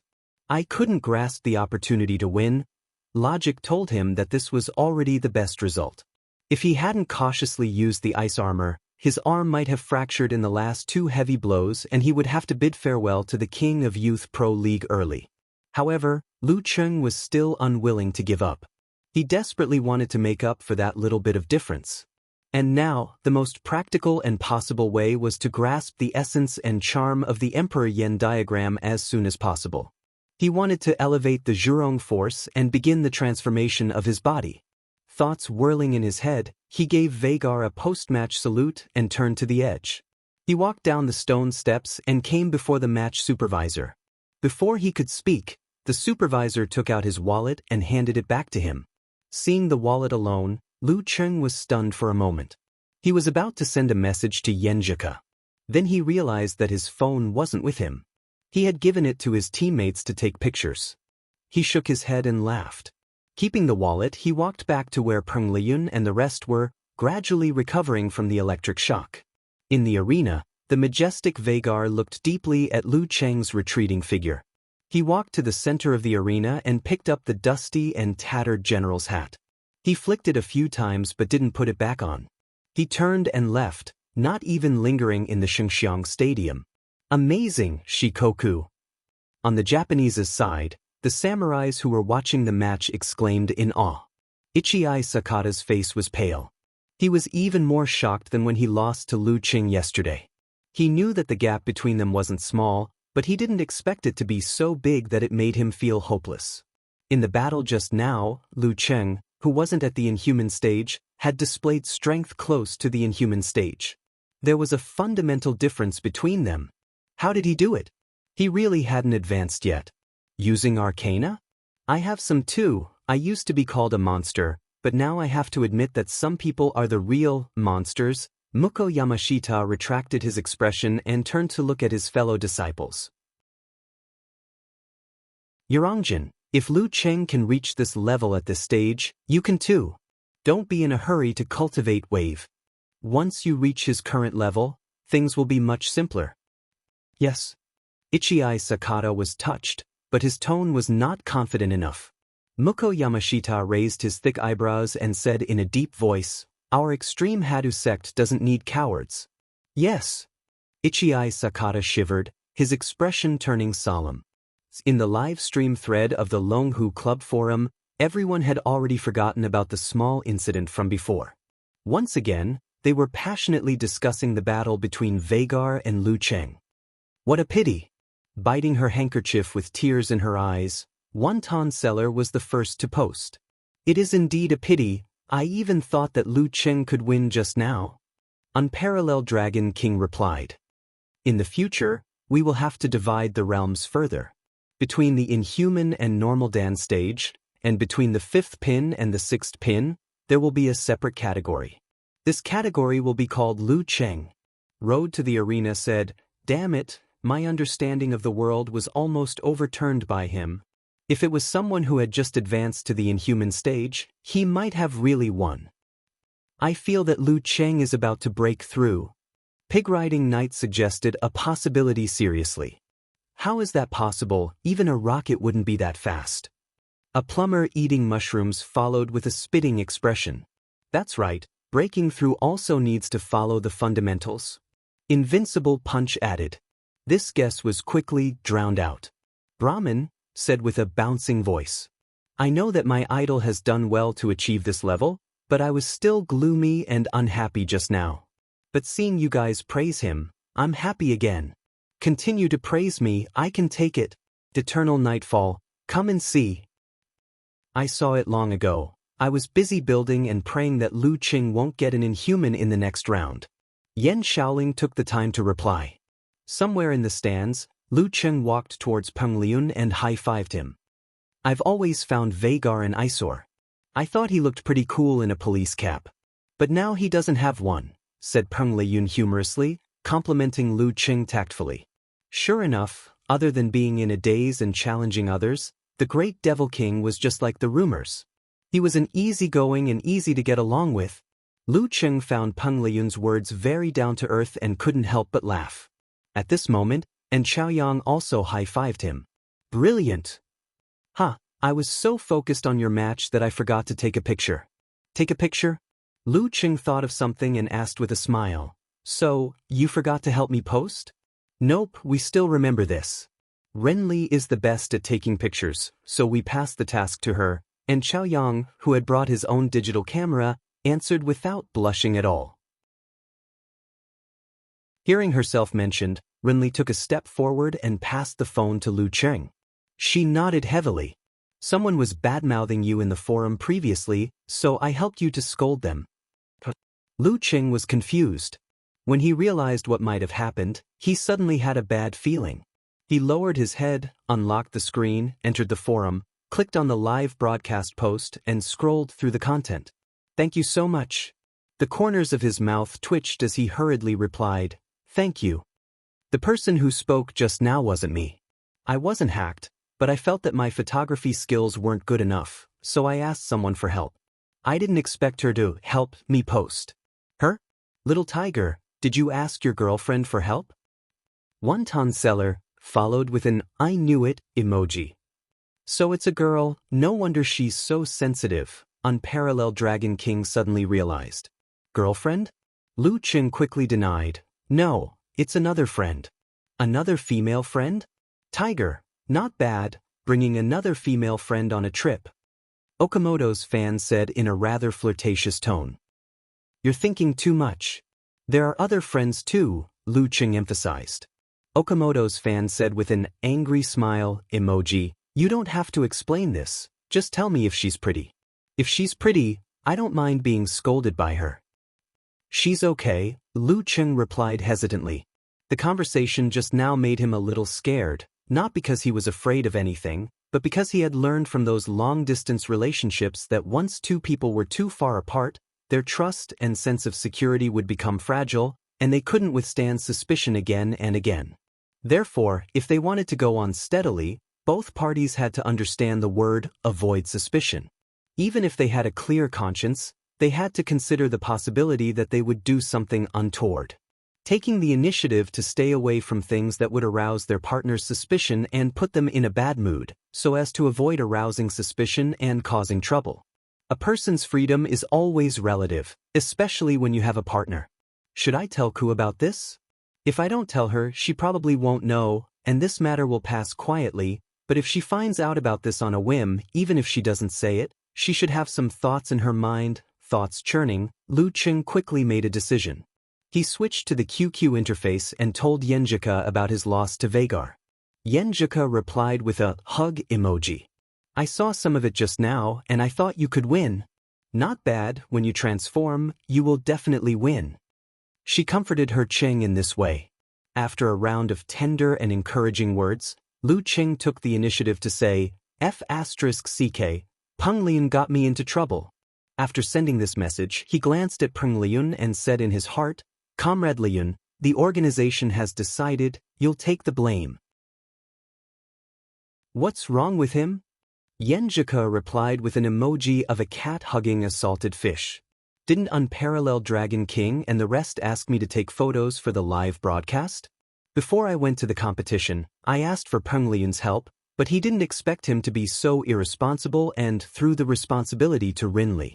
In the end, Renli quarreled with someone in the live broadcast thread, and I almost couldn't explain.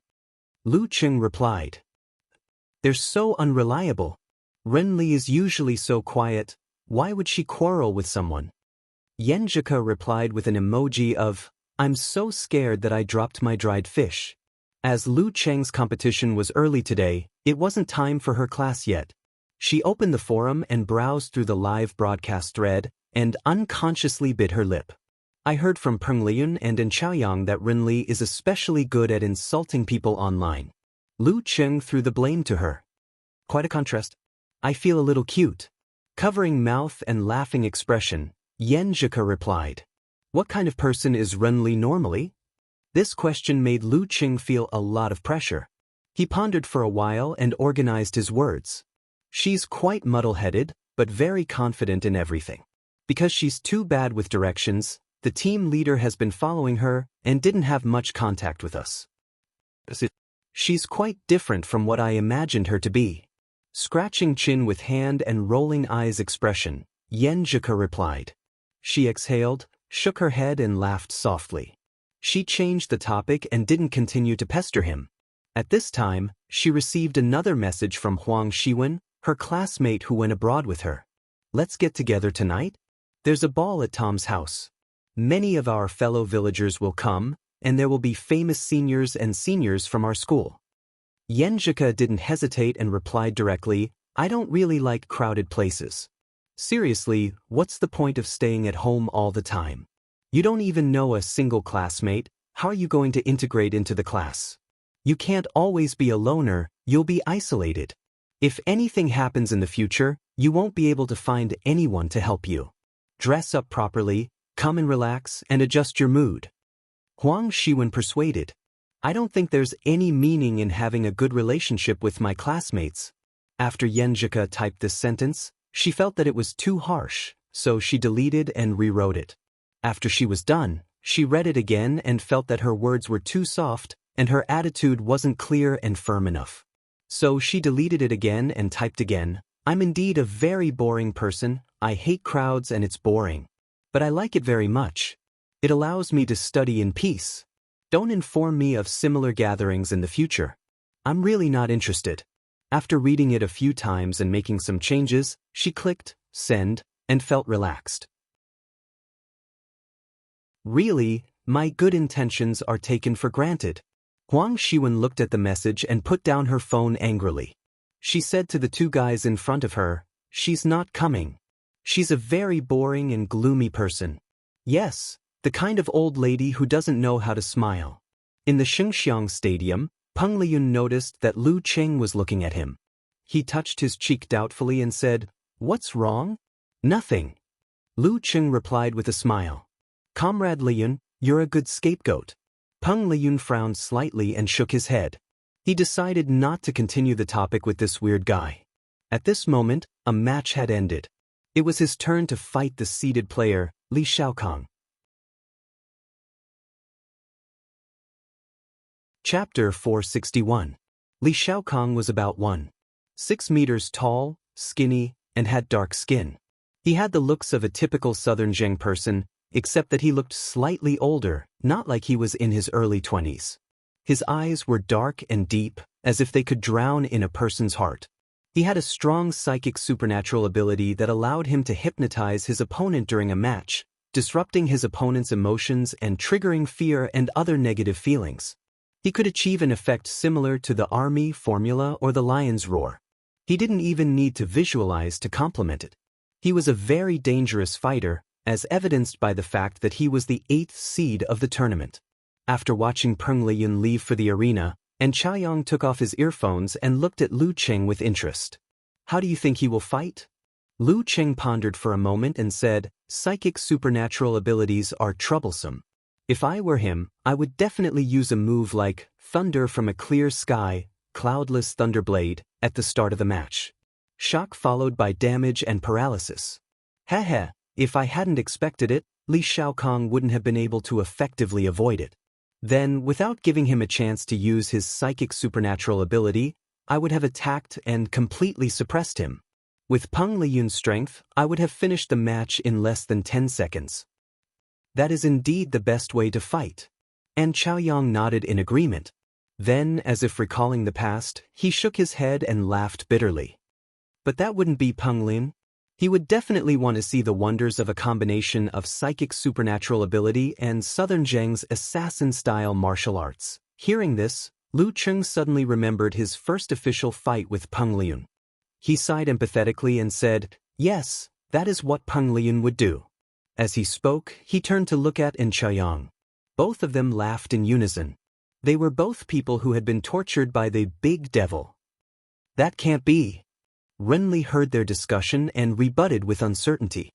"My impression of Peng Lin had always been that he would give it his all." Lu Cheng and En Chaoyang looked at each other again and replied in unison, "You don't understand. Peng Lin was not an evenly matched opponent.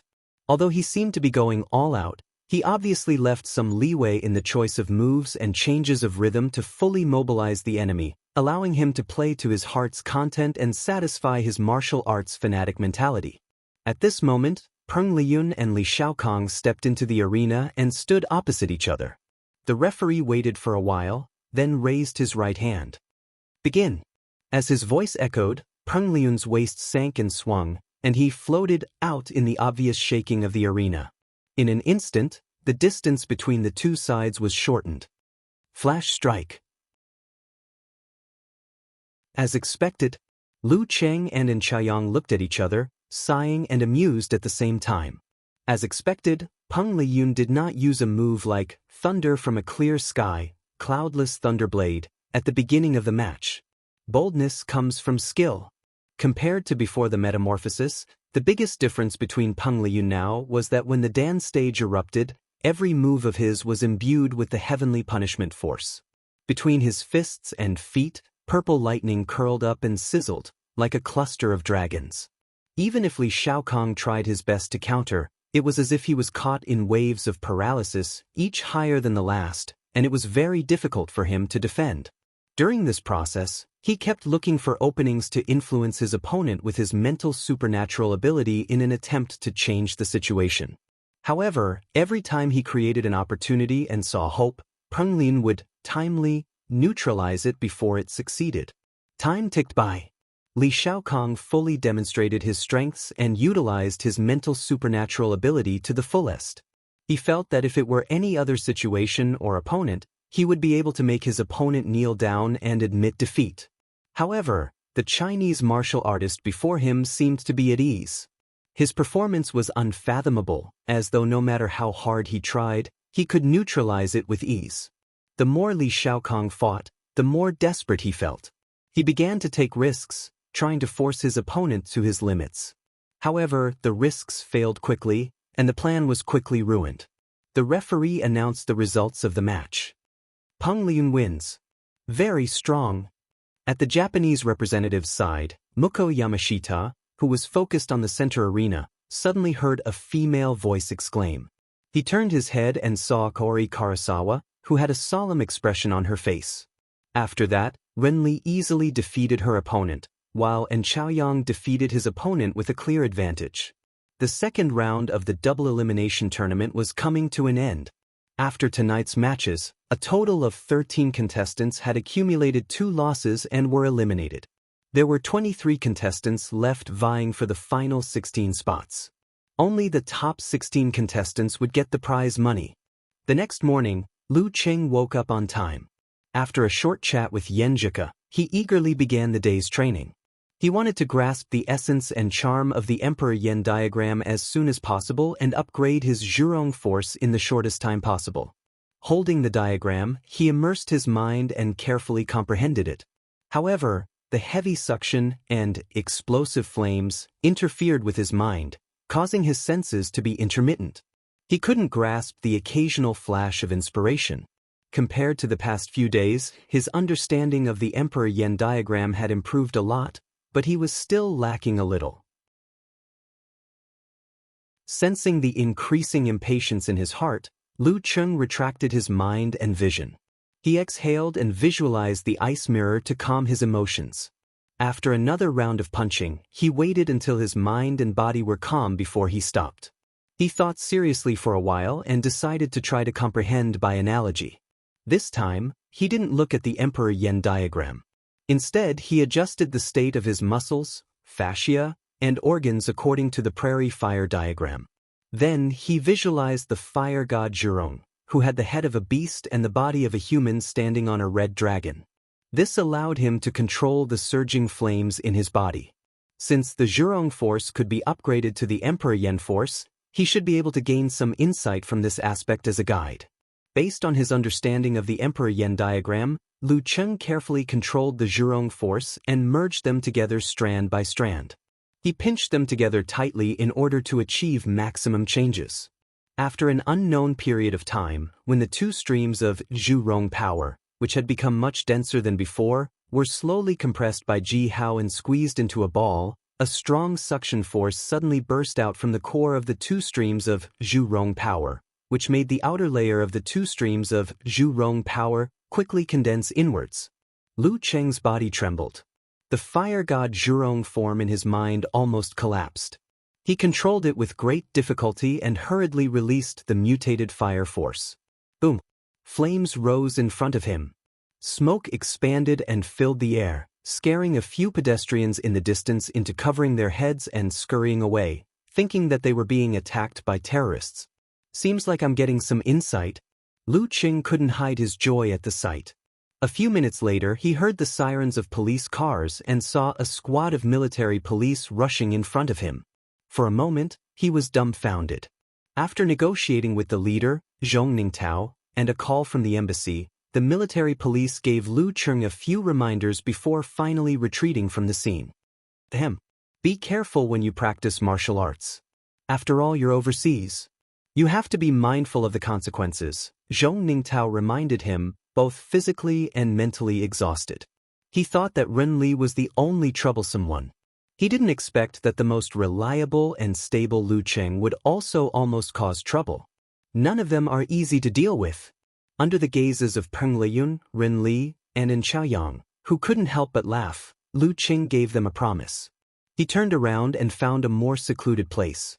Using the little insight he had from before, he started to observe and understand the Emperor Yen diagram again. The dust accumulated and swirled into a vortex.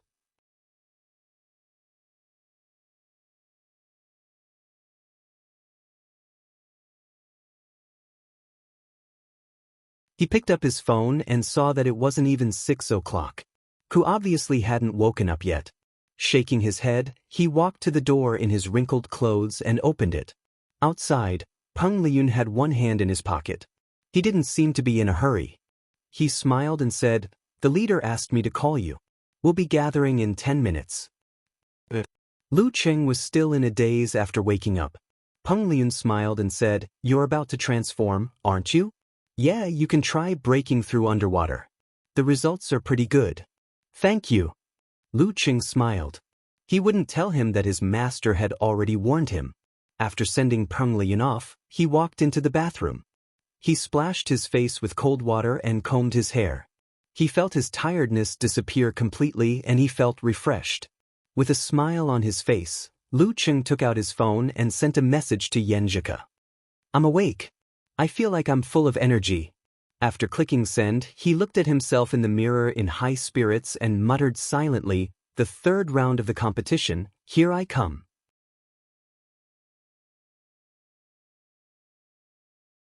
Chapter 462. After changing his clothes, Lu Cheng was about to go out when he heard a special notification from his phone. He picked it up and saw a message from Yenjika. Yenjika sent an emoji of a monkey rubbing its eyes in pajamas. "I set the alarm at this time, but you woke up by yourself." "You woke up?" Lu Cheng broke into laughter and replied honestly, "The leader asked Peng Liyun to knock on the door and wake me up." "Hey, Ko, why did you set the alarm now? Shouldn't you be sleeping soundly when I sent the message?" "I woke up in the middle of the night and looked at my phone in a daze. I also set the alarm." Yenjika sent an emoji of a monkey brushing its teeth. "Come, let's interview you. Lu Cheng, what do you want to say about finally visualizing the statue of Emperor Yen? Are you excited? Excited? What's your biggest feeling?" Passing the microphone. Lu Cheng examined himself and rubbed his discontented tummy. Laughing to tears expression, he said, "My biggest feeling is hunger. I'm not joking. I didn't even eat breakfast or lunch." Yen Zhika laughed out loud and rolled on the bed. She sent an emoji of disdain. It's all your fault. I said I'd go back to sleep and make up for an hour of sleep. Now I'm completely awake from laughing.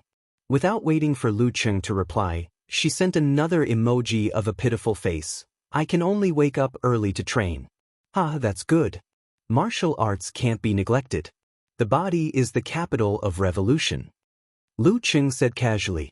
What he wanted to say was that only when the body was healthy, the spirit would be full, and it would be more conducive to learning. After a dozen seconds, Yen Zhika sent an emoji of knocking on the head. You're so dirty. Dirty? Lu Cheng was stunned for a moment. He didn't understand what Yen Zhika was thinking. After thinking for a while, he understood and sent an emoji of a snicker. Ku, what are you thinking? What I mean is that the body is the capital of learning. Well, you're not wrong to understand it that way. Your head. You're the one who led me astray. Yes, you must have deliberately misled me. Yen Zhika typed on the keyboard with a red face. Tell me, what do you want to eat now? I'll help you find the pictures right away. I don't hold grudges overnight. I want to eat Arku's san xian. Lu Cheng changed his mind and his mood softened. Yen Zhika pursed her lips and looked away. She looked to the side and forgot what she had been thinking before. She said, then bring a cookbook when you come over in September. We can cook something together. Yes. I promise to complete the task assigned by Coach Yen. Lu Cheng replied.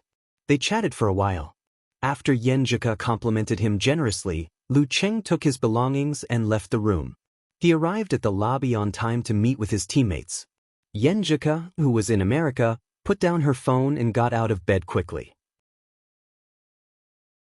She pushed open the door and headed for the bathroom to wash up. She had just turned on the light when she suddenly sensed something. Turning her head, she found her mother, Ji Mingyu, standing at the door of her room with her arms crossed, quietly looking at her. Mom, why are you up so early? Yen Zhika blurted out. Ji Mingyu chuckled, her posture unchanged. I was woken up by your alarm clock. Why did you wake up an hour earlier today? What did that brat Lu Cheng do this time? Why did he have to make you wake up early? Yen Zhika's eyes suddenly lit up and sparkled. She raised her chin and said honestly, yes. Cheng has mastered Emperor Yen force. It's going to transform soon. In the lobby, Lu Cheng and In Chaoyang, who arrived first, saw Peng Liyun walking in leisurely and Rinli under the escort of the team leader. Zhong Ningtao was about to say something when he heard a loud rumbling sound. It sounded like someone's stomach was wriggling violently in protest. Swoosh, swoosh, swoosh. Everyone present had good hearing. Renli, Peng Liyun and In Chaoyang immediately looked at Lu Cheng. Before Lu Cheng could open his mouth and control himself, his stomach started growling again. I'm a little hungry, he said shamelessly with a red face. Oh no, I've made a fool of myself in front of the four of them. I can't build a reliable image anymore.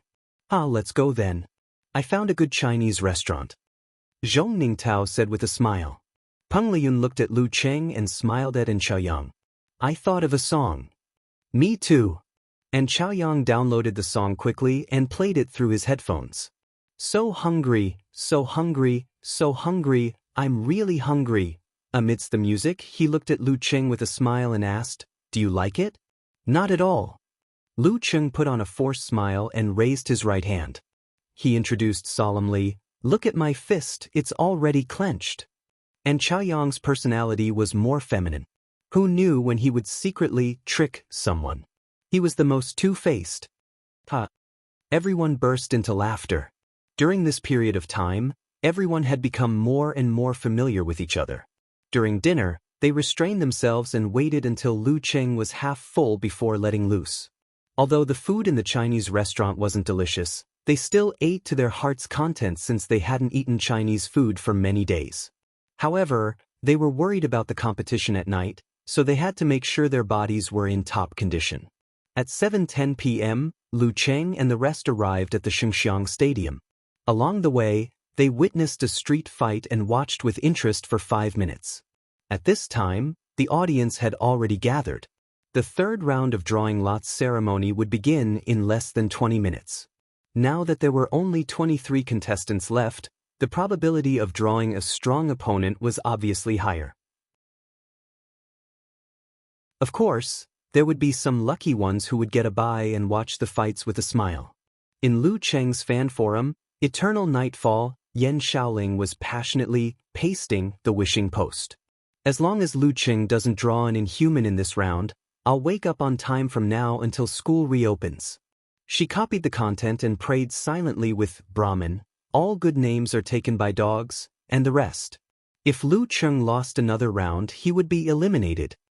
Stupid Eternal Nightfall, why wake up on time and not early? Asked Unparalleled Dragon King, after observing for a while. Yan Xiaoling sent a shocked emoji and said, wake up on time means that you have to wake up at 12 noon. 12 noon? Do you still need to make a wish? God will strike you to death. No, you're too short and won't be an obvious target, replied Unparalleled Dragon King, with a shocked emoji. This is summer vacation, do you understand? Summer vacation. Uncle, you can't understand the state of a student during summer vacation. Although I set a rule for myself to wake up at noon, I've been sleeping when the sun rises and waking up at 4 or 5 p.m., replied Yan Xiaoling. Damn, so decadent, replied Unparalleled Dragon King, with a sweaty emoji. Yan Xiaoling replied with a dejected emoji. It's very decadent, but it's really F***king satisfying. Little Nightfall, you're becoming more and more like an old hooligan, replied Brahmin. She used to be such a soft and cute girl. Ever since she started this forum, she had become an old hand in just a year's time. Lu Cheng chatted with his mother, Qi Fangyin, for a while. After reporting the day's events, he saw Yenjika send him a link. Laughing so hard, Xiaoling is so funny. Lu Cheng clicked on the link and entered his own forum. Seeing everyone's wishes, he was touched. At the same time, he couldn't help but laugh at Yan Xiaoling's waking up on time. Back in the days, I wasn't even this decadent during the summer vacation after college entrance examinations. At most, I would sleep at 3 p.m. and wake up at 12 p.m. Occasionally, I would stay up all night. He exited the post and switched back to the chat interface. He said to Yenjika with a smirk emoji, "Ku, it's almost time to draw lots. Aren't you going to make a wish and pray?" Yenjika sent an emoji of a little monster licking ice cream and said, "I'm not worried at all. With my luck shining on you, you definitely won't be able to draw an inhuman. Don't worry," patting on the shoulder earnestly. "Ha, you've learned a little of their chat style?" replied Lu Cheng with a chuckle. He turned to look at the guests walking up the ring. After eliminating Peng Liyun, Rin Li, and Chao Yang and myself, as well as Vagar and Sakata, something that I've fought before, there are still 17 choices left. If we don't count the walkover, the probability of getting an inhuman is 4 out of 17, less than a quarter. The probability of getting a seed is 7 out of 17, more than a third, almost half, as he would be eliminated if he lost one more round. He couldn't stay calm. Not long after, he heard his name and couldn't help but straighten his back. After waiting for a few seconds, the guest drew his opponent. Xingxiang Bako? Bako? Not a seeded player. Lu Cheng heaved a sigh of relief. This thought came to his mind. However, after thinking carefully about this name, he realized that it wasn't an easy opponent to deal with. Bako was one of the representatives of Xingxiang's martial arts. He also knew sorcery similar to the black magic voodoo, and his battle strength was close to the inhuman level. Based on his standards, he could have been the 7th or 8th seeded player. However, due to the unspoken rule of only having 2 seeded players in each of the 4 countries, due to Waku and Gusai, 6th seeded player, he was unfortunately not selected. He had to fight his way through to enter this round. After the start of this round, his luck wasn't too good. He drew the 1st seeded player, Kaori Karasawa, in the first round and swallowed the bitter taste of defeat. However, he won the 2nd round easily and kept his spot. Now, he was in the same situation as Lu Cheng. There was no room for retreat. Luckily, as long as it wasn't an inhuman, Lu Cheng nodded without any arrogance or fear. He sent the situation to Yenjika and shared the information in the live stream thread as a little war reporter. At the Xinjiang representative's seat, Bako, with both his hands and wrists wrapped in blood-red bandages, nodded with confidence. Just as Lu Cheng lowered his head to look at his phone, and Chaoyang was also drawn. His opponent was quickly confirmed. Nanjing Banam, 4th seeded Banam.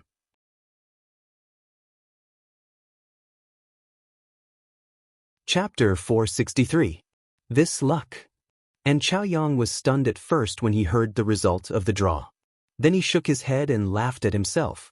He was relatively relaxed and didn't feel much pressure. Instead, he was eager to try. To him, he hadn't lost a single match yet. Even if he lost this match, he wouldn't be eliminated. It would be a great experience to have an intense battle with an inhuman mighty one with different martial arts styles. Just look at Lu Cheng from yesterday. After fighting with Vagar, his actual combat skills seemed to have reached a new level, solidifying the weak foundation caused by his rapid advancement. Seeing that and Chaoyang didn't care much about the bad draw, Lu Cheng immediately joked, "I think this is retribution for provoking me with the Song of Eating." Under and Chaoyang's amused and angry expression, he explained, seriously, "As you know, I have the supernatural ability to reflect curses and bad luck. This is just the most basic application of it. Those who hurt me, provoke me, or make fun of me will suffer retribution."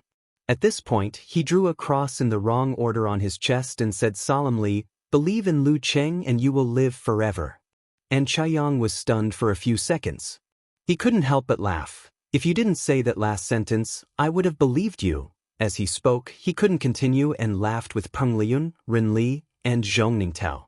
"You believed me just like that?" Using Little Ming's catchphrase, "With your intelligence, if you were a girl, I could have tricked you into bed twice." Lu Cheng secretly mocked him and laughed with everyone else. "You seem to be in a good mood?"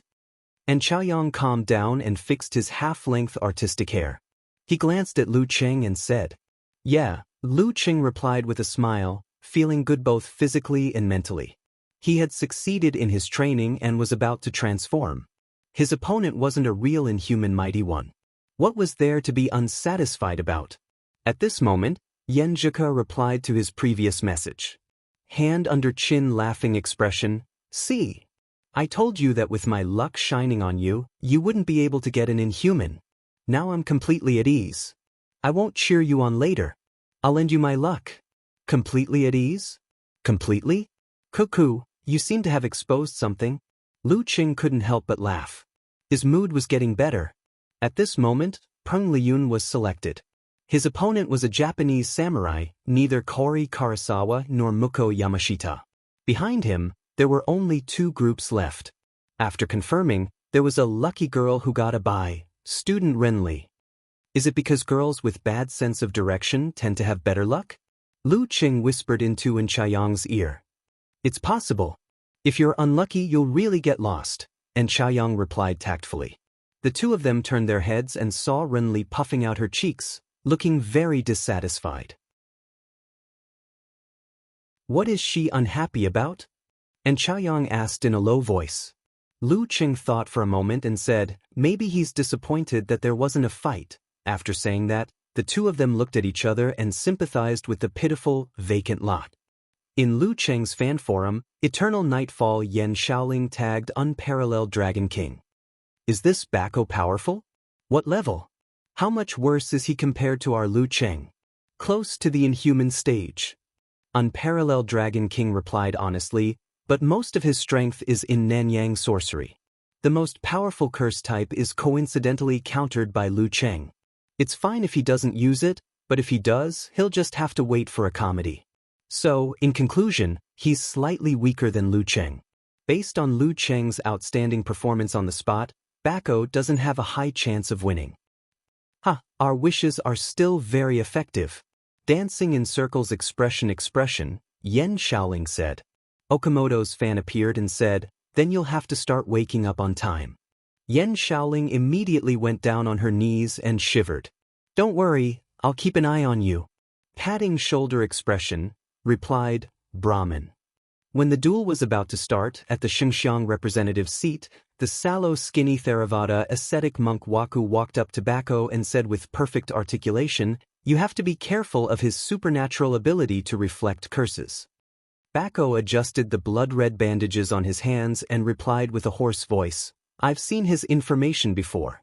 As a famous boxer in Xinjiang, he looked skinny.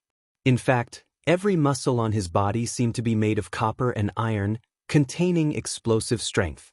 His eyebrows were short and thick, and the edges were folded. He looked extremely fierce. After answering the reminder and adjusting the bandages, Bako stood up slowly, extended his hands and spread them in front of Waku. He said confidently, My sorcery isn't limited to curses. As he spoke, there seemed to be many tiny life forms under his blood-red bandages. They were densely packed and wriggling, making one's heart palpitate. Bam! Cracking his knuckles, Bako clenched his fists tightly. He took a step forward, past Waku, and walked towards the arena. Lu Cheng was already waiting at the edge of the arena. When other people's duels ended, he couldn't wait to enter the arena and stand at his position. His mood was as good as before. For the first time, he didn't unleash his aura and visualize the army formula to exert pressure on Bako, who was walking towards him slowly. He was rather relaxed and at ease. Yes, once the Emperor Yen statue was formed, it meant that the Zhurong force would be upgraded very soon. He would officially cross the threshold and begin to transform, becoming an inhuman. This was extremely symbolic. It was similar to achieving the Dan stage through force concentration. It meant that he could truly be called a mighty one and belong to the upper echelons of the martial arts world. At this stage, even if he lost the competition and didn't get the prize money, Wu Qingui would increase his endorsement fees according to the contract when he returned to China. Furthermore, the reward for winning the national championship would also be settled together. This was the worst-case scenario. However, in reality, Bako wasn't an inhuman. He had a high chance of winning. He would still value him, but he wouldn't feel too much pressure and his mood wouldn't be affected. Moreover, the flight to America had been successfully booked. Ke had specially woken up early today to wake him up. His mother had said that the new house they bought had increased by 50,000 yuan in just a few months. His relationship with his teammates was getting better. Everything in the world seemed so perfect. Lu Cheng thought happily. He didn't even waste the waiting time and took the time to visualize.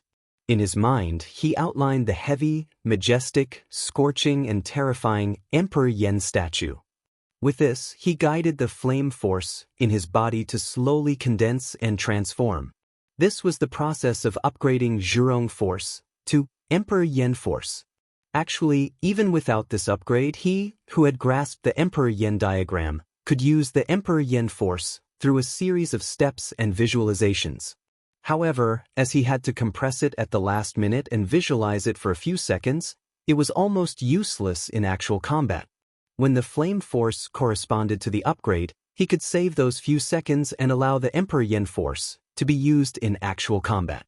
If his root pulp mutated and his body transformed, he wouldn't even need a series of steps.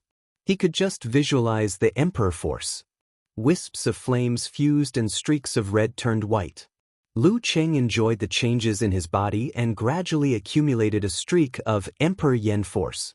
With this as the core, he triggered others and created more. At this moment, Bako walked up to the arena. He saw the young man standing casually in front of him and realized that he was smiling. He didn't show any fighting spirit and was relaxed both physically and mentally. Too arrogant, too careless. Bako thought as the fighting spirit in his eyes burned brighter. At this moment, Lu Cheng miraculously felt no pressure. He felt that he had the lively mind described in Xinxia novels. As a result, his flame force became lively. He didn't care about his opponent's performance. He smiled at Bako and bowed. The referee raised his right hand and shouted in a deep and loud voice, "Begin!" Experiencing the miraculous feeling, Lu Cheng, who was relaxed physically and mentally, took a step forward with his left leg. His mind naturally changed his visualization and the attainment formula appeared. In the deep ancient sound, he covered more than 10 meters with a single stride. With a swoosh, he was right in front of Bako. Swinging his right arm, his fist mixed with the forward momentum of his body and punched out with a bang. It was accompanied by the violent flame force that was caused by the disappearance of the Emperor Yen's statue midway. Bako was shocked.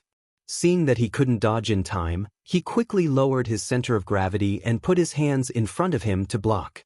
Lu Cheng's fist was like lightning. It was dyed with a layer of blazing white as it hit his hand. Boom!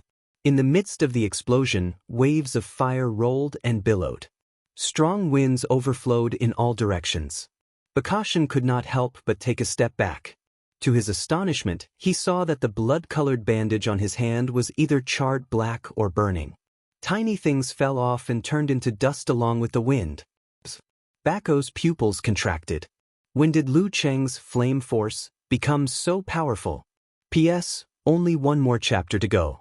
Continue tomorrow.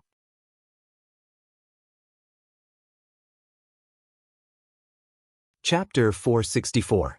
On the spectator stand, and Chaoyang was holding Lu Cheng's phone. According to his instructions, he would occasionally take a picture and post it on the live stream post. He would also add a sentence of commentary to describe the progress for Unparalleled Dragon King, Eternal Nightfall, and the rest who couldn't see the match. Sob sob sob, little tiger, you are such a good person. Waving handkerchief expression, said one-ton seller. Moving heaven and earth. Setting off fireworks expression, said Brahmin. Looking at their excited praises, and Chaoyang curled his lips and couldn't help but criticize silently, I am the one who does good deeds without leaving my name. If Lu Cheng didn't say in private that I was the most reliable one among the few here, I wouldn't have put in so much effort. Snip. He took a picture of the arena and posted it with a sentence. Lu Cheng looks very relaxed while waiting. Snap. Snip. And Chaoyang found it interesting to post pictures again and again. Bako looks like he has a deep grudge. Lu Cheng looks very relaxed. It feels like he is at a temple fair and not about to fight. As he was commenting, he suddenly paused for a while.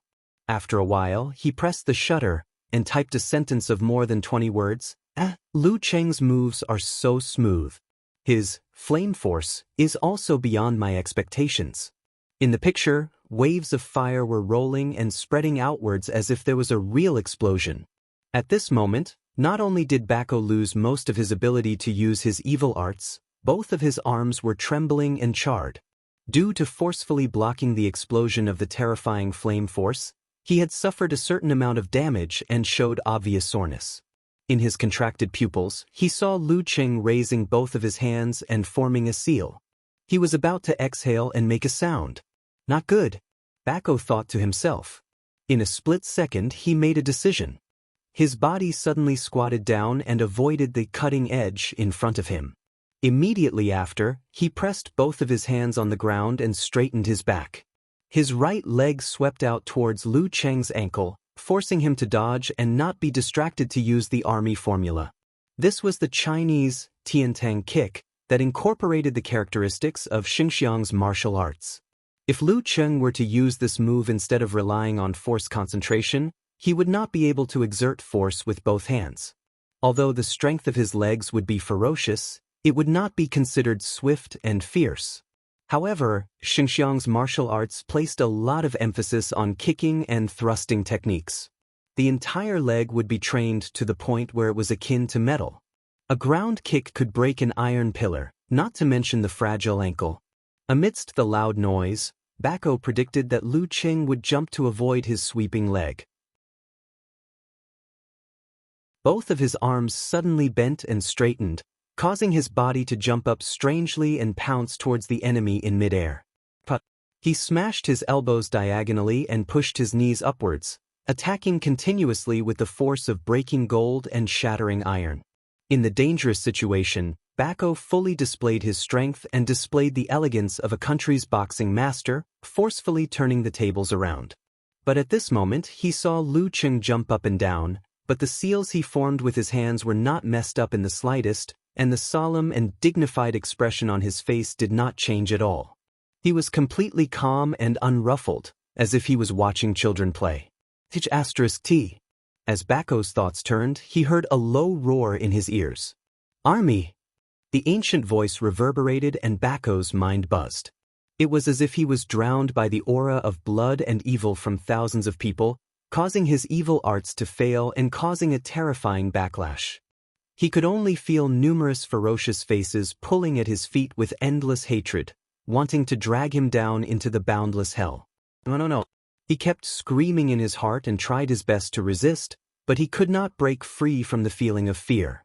After Lu Cheng succeeded in using the army formula, as his body fell, his right arm dropped rapidly and his wrist hooked, releasing a ray of crystal-clear cold light towards the enemy in midair who was staring blankly in midair. The tight connection and the chain of moves, compared to before the battle with Vagar, was indeed a step up. The 26th move of the ice sect, ice burning, had been modified. On the other side, Bako saw that he was about to fall into hell. Suddenly, he felt pain in his internal organs, as if something was wriggling there, overturning the seas and rivers. Using this stimulation, he suddenly woke up and broke free from the influence of the army formula. At the crucial moment, he used the body protection technique.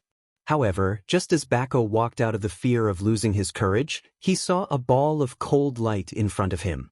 With a smack, it stuck to his face, igniting a cold flame that burned quietly. Bako's head tilted back and his thoughts were almost interrupted. If it wasn't for his strong body, he would have fainted. In the bone-piercing cold and stiffness, he wanted to roar but was slow and powerless. He knew that something was wrong and hurriedly unsealed the danger in his body the moment his feet touched the ground. Bam, bam, bam. His bones and tendons exploded in that instant. Something seemed to be wriggling and expanding in every muscle, breaking through the ice that covered his face. His body turned from thin to ridiculously strong and he was half a head taller than before. Bam! In the violent shaking of the arena, Bako stepped forward and threw a punch, creating a strong wind that could blow a child away. Good move! Lu Cheng, who had already visualized and formed a hand gesture, pointed at himself and shouted in his heart. He wriggled his abdomen and pulled at his throat, fighting. In the deep and heavy voice that pierced through the clouds, Lu Cheng's muscles were filled with blood. He suddenly pushed his feet inward, twisted his knees and spasmed his back. Bam! He also grew taller. In the shattering sound, he pulled back his right arm and threw a quick punch like an arrow, colliding head-on with Bako's fist that was covered in tattered charred bandages. Boom! This time, it wasn't a dull sound but a deafening explosion. Both of them shook at the same time. Bako, who was still suffering from the ice and damage, was slower by half a beat. He saw Lu Cheng retracting his chi, blood, spirit, force and rebounding force and gathering them at his lower abdomen, standing firmly on the ground. Bam! The Dan Chi in Lu Cheng's body gushed out like an erupting volcano. His left leg expanded and with a spring of his knee, he kicked out first towards Bako. At such a distance and with such speed of attack, Bako couldn't dodge in time. He forcefully stimulated his chi and blood and activated his body's potential. He followed up with a kick and braced his leg to block. Bam! With a dull sound, Bako, who had lost the initiative and was slightly inferior, bounced back with his leg. His body swayed forward and looked like he was about to fall. Lu Cheng jumped half a step. His left arm was covered in crystal-clear frost. He raised it up and clenched his right fist, punching out. The friction with the air at high speed ignited a layer of flames. Zhu Rong Force, Fiery Fist. Boom! Bako didn't have a chance to counterattack. He could only lower his arm and cross his arms to block. He was embarrassed by the impact of the fist, the shockwave of the explosion and the rising flames. This wasn't the end. Lu Cheng lowered his left arm and grabbed onto Bako's shoulder, pulling him towards himself. He then used the force to turn his body sideways and raised his right arm, striking out with his elbow at lightning speed. Bam! Bako forcefully raised his arm to block but was bounced back and hit his chest. He felt stuffy and looked like he was about to vomit blood. Lu Cheng raised his leg again and accurately kicked the side of his opponent's knee without much strength. The kick made Bako, who was flustered, lose his center of gravity. Bam! Lu Cheng twisted his waist and his other leg followed closely behind the wheel. He straightened his leg like a battle axe, strong and tough. He sent Bako flying backwards in an instant. Taking a step forward, he didn't give Bako a chance to use his evil arts to struggle. He visualized the crystal-clear and dreamy ice spirit holy light in his mind. Amidst the rumbling of the thunderclouds, he straightened his back and punched upwards as though he was about to fly. Severe warning. Bam! Bako pressed his hands down and barely managed to block it. However, his vision suddenly turned black and he seemed to have lost his mind. Thump! He turned into a stone and fell heavily on the ground. He fell to the side of Lu Cheng, who retreated in time. His throat was pointed at the tip. The expression of the referee from Shengxiang changed slightly. He sighed to himself, raised his right hand and announced loudly, "Lu Cheng wins." Until now, Bako, who had suffered multiple blows, had yet to recover from the freezing of his thoughts. Snip.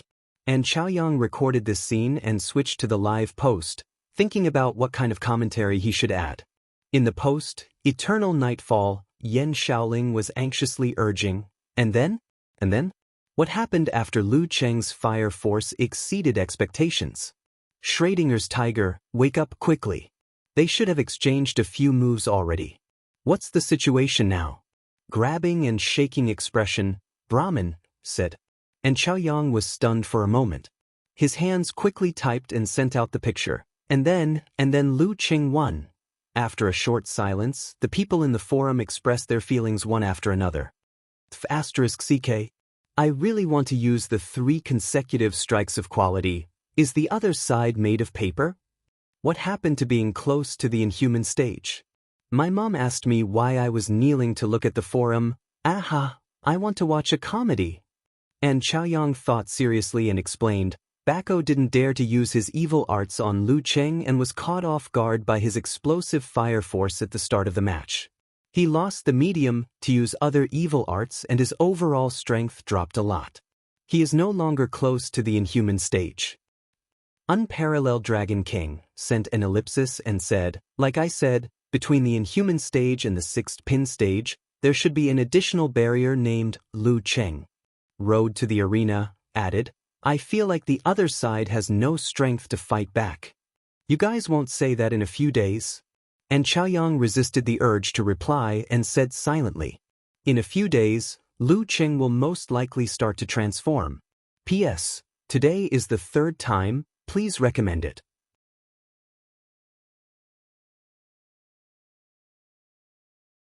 Chapter 465.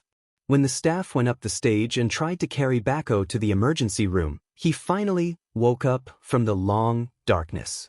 He felt his body shivering from the cold and saw Lu Cheng, who was waiting for the post-match greeting. Subconsciously, Bako's body shrunk back, and his ferocious facial features suddenly tightened. He immediately suppressed his sudden instinctive reaction and stood up, forcing himself to salute. This was the worst loss he had ever suffered against an opponent of the same level. It could be said that he didn't even have the strength to retaliate. He originally thought that he had already done his best at this level and was close to Waku and the rest. The other opponents could only rely on their exceptional performance or wait for their own mistakes to have a chance of winning. Lu Cheng was strong, but he wouldn't be much better than them.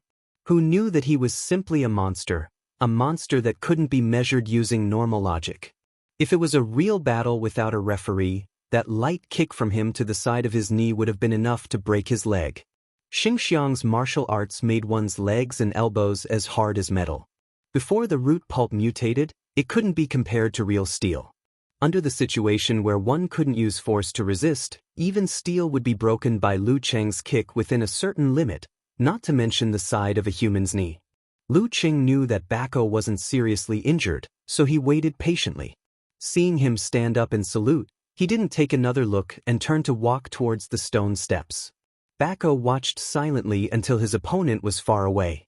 Only then did he bear with the cold that had not completely dissipated and limped down the arena.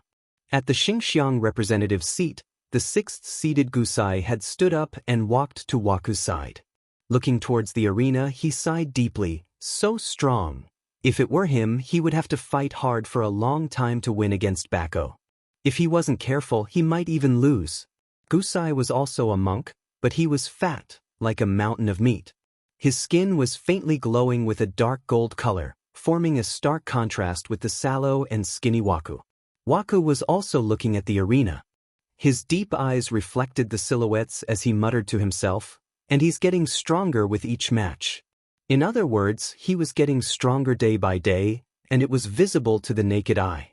At the Miluo country's representative seat, the tall and sturdy Vagar had changed into a red general uniform. He was still wearing his big brimmed hat and was sitting on the highest level, quietly watching the fight in the field. He was like a sculpture that displayed the beauty of strength. It was only during the process of Lu Cheng defeating Bako that his eyes under the shadow of the brim of his hat began to shine with a silver light. Over at the Japanese delegation, Kaori Karasawa gently bit her lower lip and nodded. Muko Yamashita stood at the front, neither swaying nor swaying, not saying a word.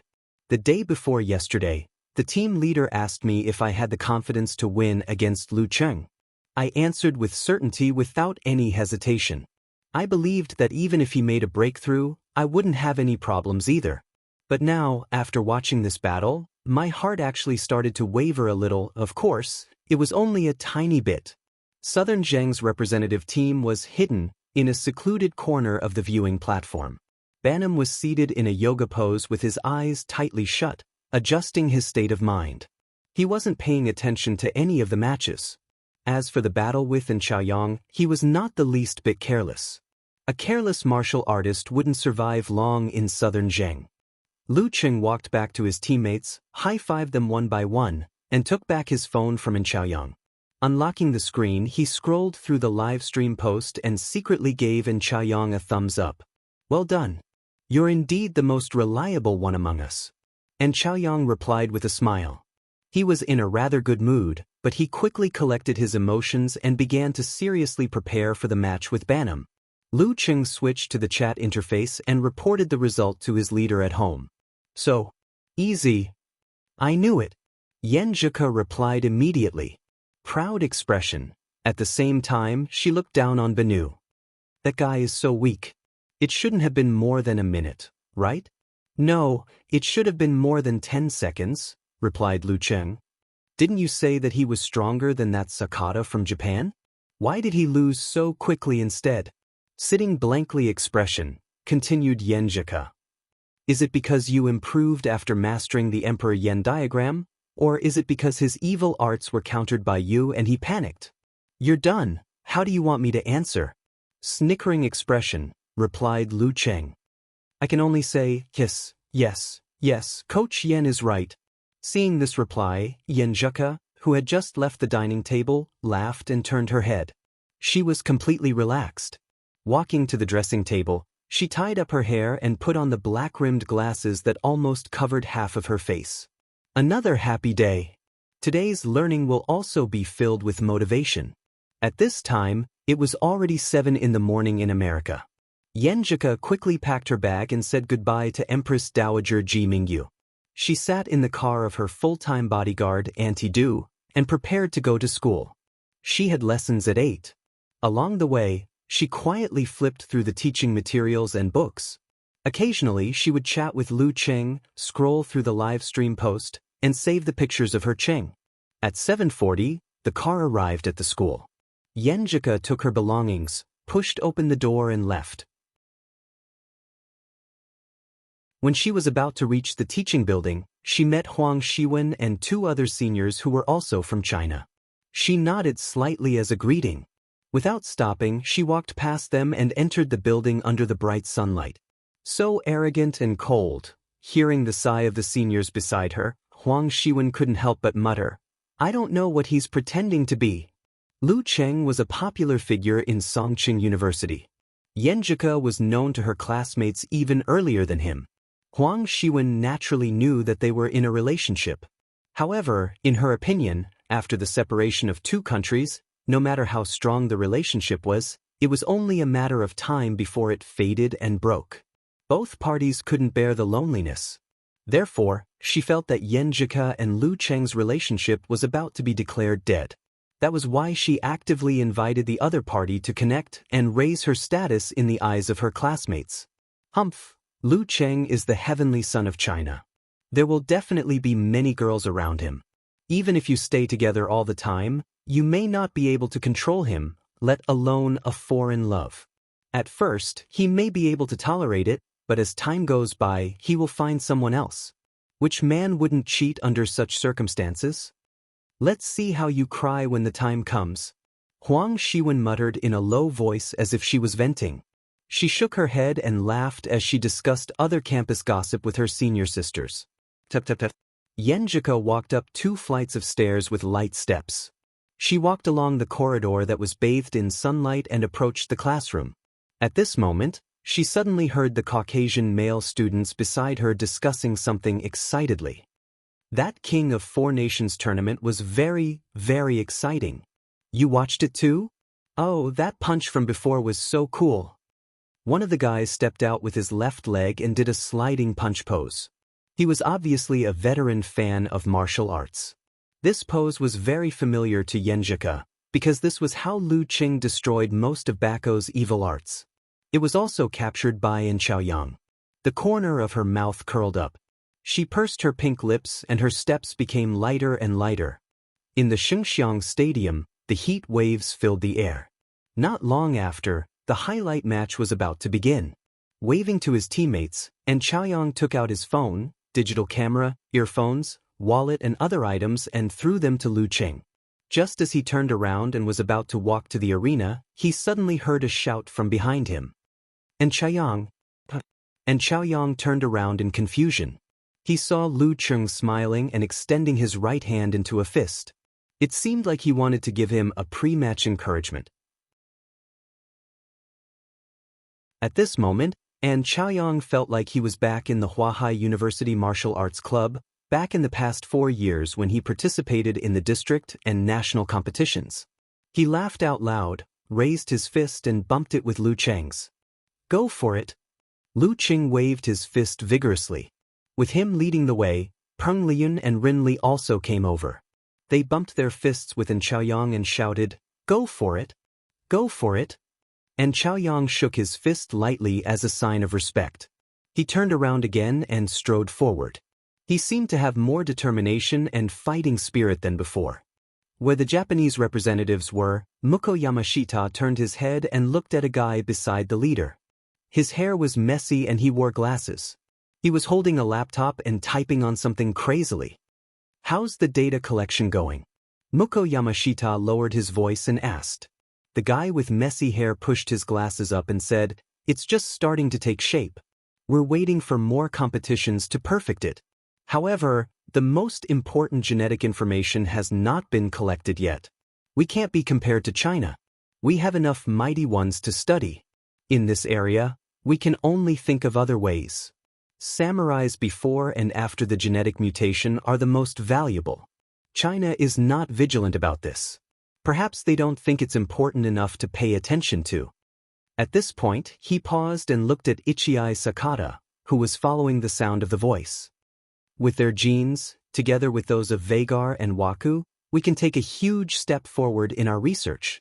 Ichii-kun, whether you can train the real Hadu will depend on this. China doesn't pay much attention to this area of research. However, they are still very careful. We haven't gotten anything these few days. Their leader dealt with it very cleanly, Muko Yamashita said after a few seconds of silence. Xinxiang, Miluo and Nanjing, could it be that they are also collecting? The guy with messy hair curled his lips and answered, with their level of scientific research? He didn't finish his sentence, but his disdain was obvious.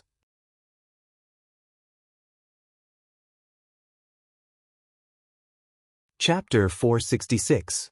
After watching An Chaoyang walk towards the arena, Lu Qing and the rest were either in a daze, looking at their phones, or studying the bathroom map. They were all waiting for the match to start and didn't talk to each other anymore. Why don't you guys say a few words? Didn't you guys discuss how you would have fought if you were in his place? What are your chances of winning? Leader Zhong Ningtao broke the silence with interest. Lu Qing looked at him and said with a smile, Those are all matches where we have a high chance of winning. For this kind of match, saying that An Chaoyang will lose is a jinx, but believing that he can win is a disgrace. No matter what I say, it's better not to say it. Yeah. Rin Li nodded in agreement. Yeah, that's it. Peng Liyun returned from outer heavens. Lu Cheng summed it up really well. As he walked towards the arena, and Chaoyang took out a hairband from his pocket and tied up his half-length hair so that it wouldn't affect his battle. He walked up and stood on the left side of the referee. He adjusted his body and let the lake in his heart settle down gradually. There were no more ripples or waves, and thus it became deep and calm. It reflected his surroundings and connected with his thoughts, allowing him to analyze his opponent more quickly, accurately, and clearly. The unique skill of the water sect, lake and mirror wisdom. After reaching the physical invulnerability stage, it could still be upgraded. It was also called lake and mirror wisdom, but there would be an additional prefix. The seventh style of the water sect. And Chaoyang's eyes turned dark and rippled. And Chaoyang's aura slowly spread outwards. Banam, who wasn't tall, had a body as hard as iron, and his hands and feet were wrapped in white bandages. When he saw his opponent, he couldn't help but feel like he was facing a vast ocean. It was boundless, deep and distant, gently rippling, containing and engulfing everything. This kind of aura spread and spread, causing the surroundings to become oppressive and dull. It made people anxious and anxious, just like the scene before a storm. A storm is coming. Banam's Zahi boxing was a martial art developed from Nanjing's traditional martial arts, Chinese close combat martial arts, battlefield killing techniques, and military assassination techniques. It had the style of the Dark Infinite Sutra, Dark Sect. Therefore, even though he had the secret skill to affect his opponent's spirit, he didn't like to fight head-on. He paused his steps, sometimes fast and sometimes slow. He was like a fish swimming in water, and strangely broke free from Chaoyang's aura suppression and arrived at the predetermined position. He didn't seem to be affected. Only now did he seriously size up the enemy in front of him and compare it with the impression he had after reading the public information. He always had a sleepy face, as if he would yawn at any moment. He was a very intelligent martial artist. The word intelligent did not describe his intelligence as a person, but rather his talent as a martial artist.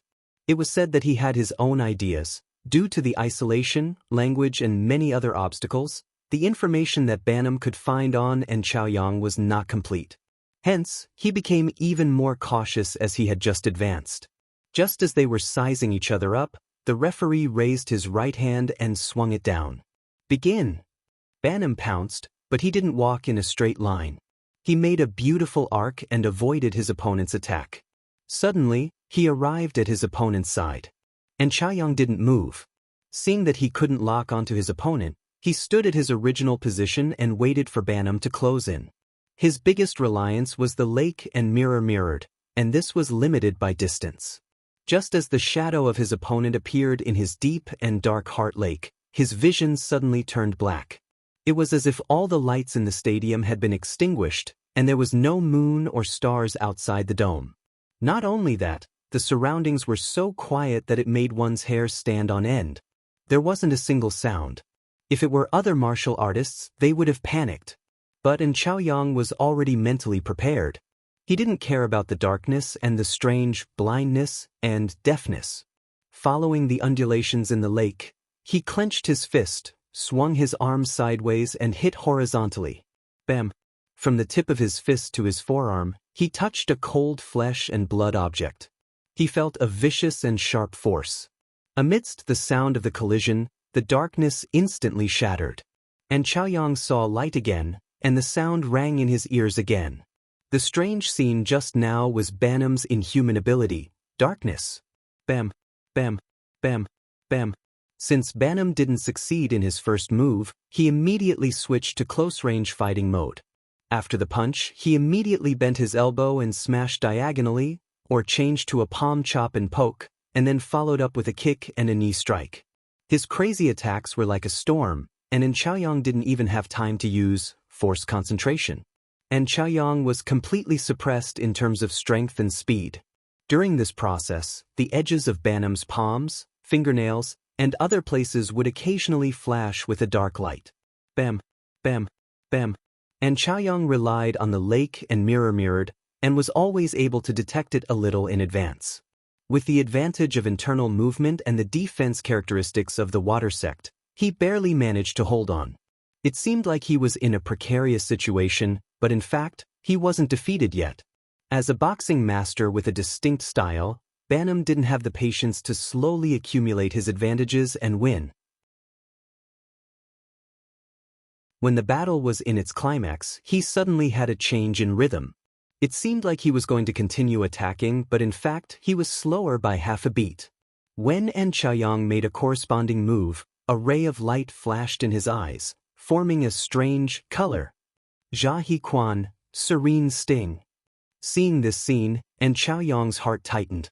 He couldn't care about anything else and made a decision on the spot. He immediately withdrew his qi, blood, spirit, and force. At the same time when Banham activated his secret technique, he gathered his Dan in his lower abdomen. The timing was just right, within a millimeter. If he didn't have the lake in mirrored and didn't have the daily practice, Chaoyang definitely wouldn't be able to do something like this. It wouldn't work even if he was fast or slow. The ray of light flashed and immediately dimmed. Banham took half a step forward, swung his arm quickly, and hurriedly threw a punch.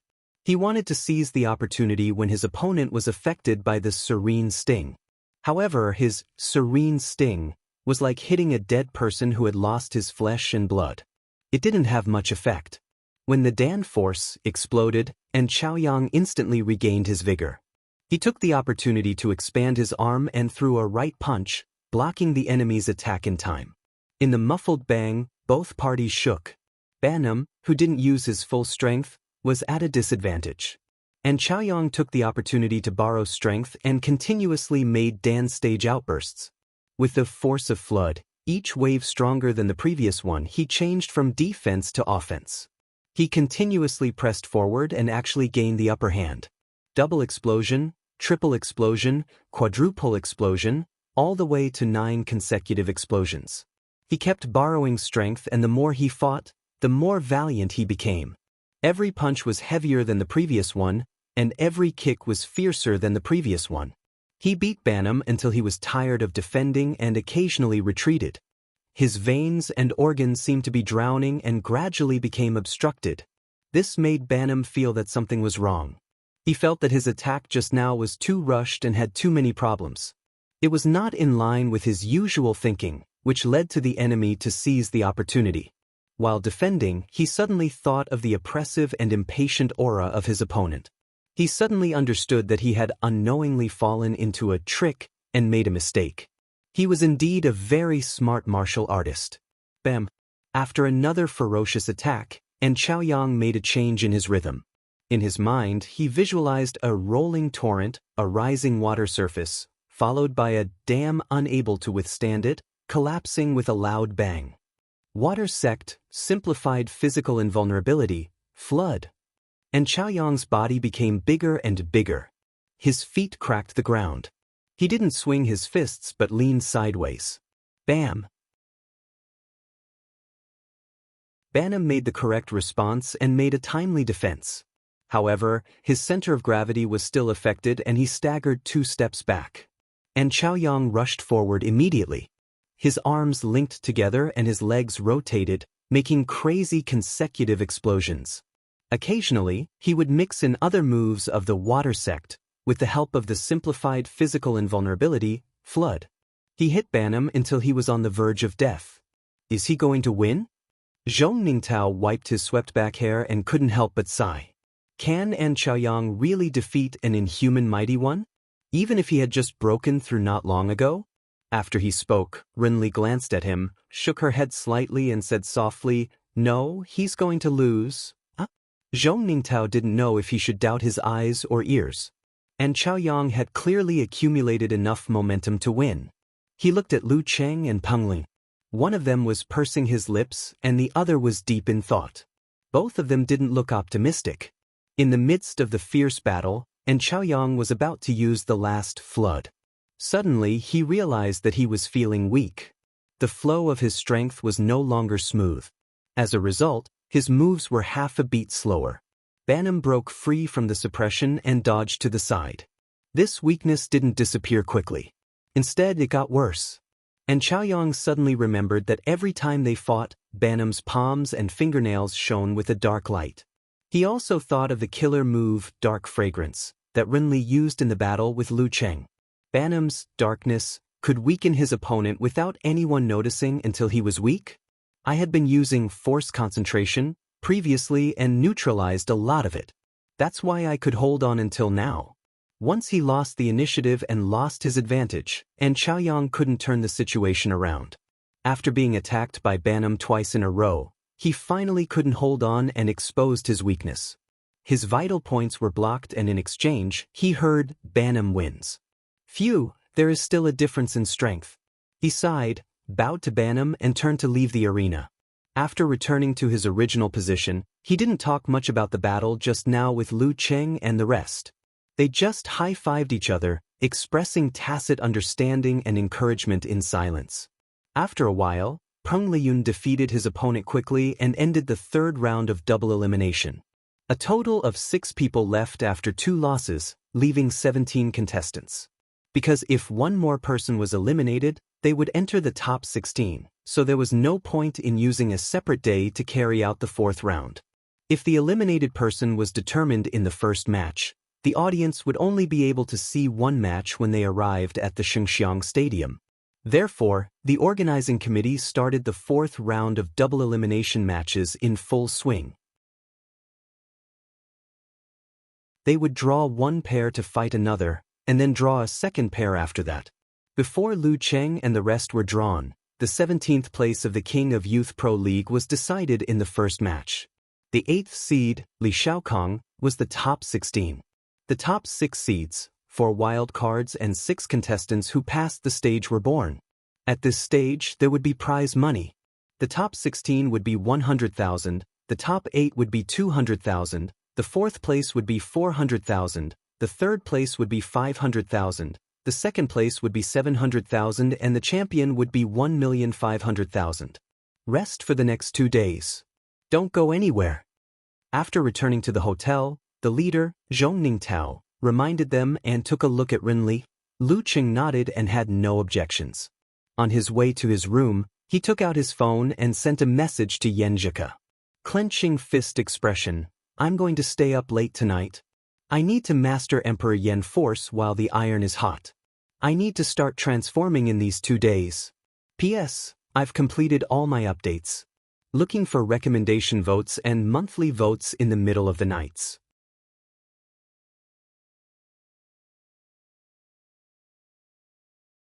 Chapter 467.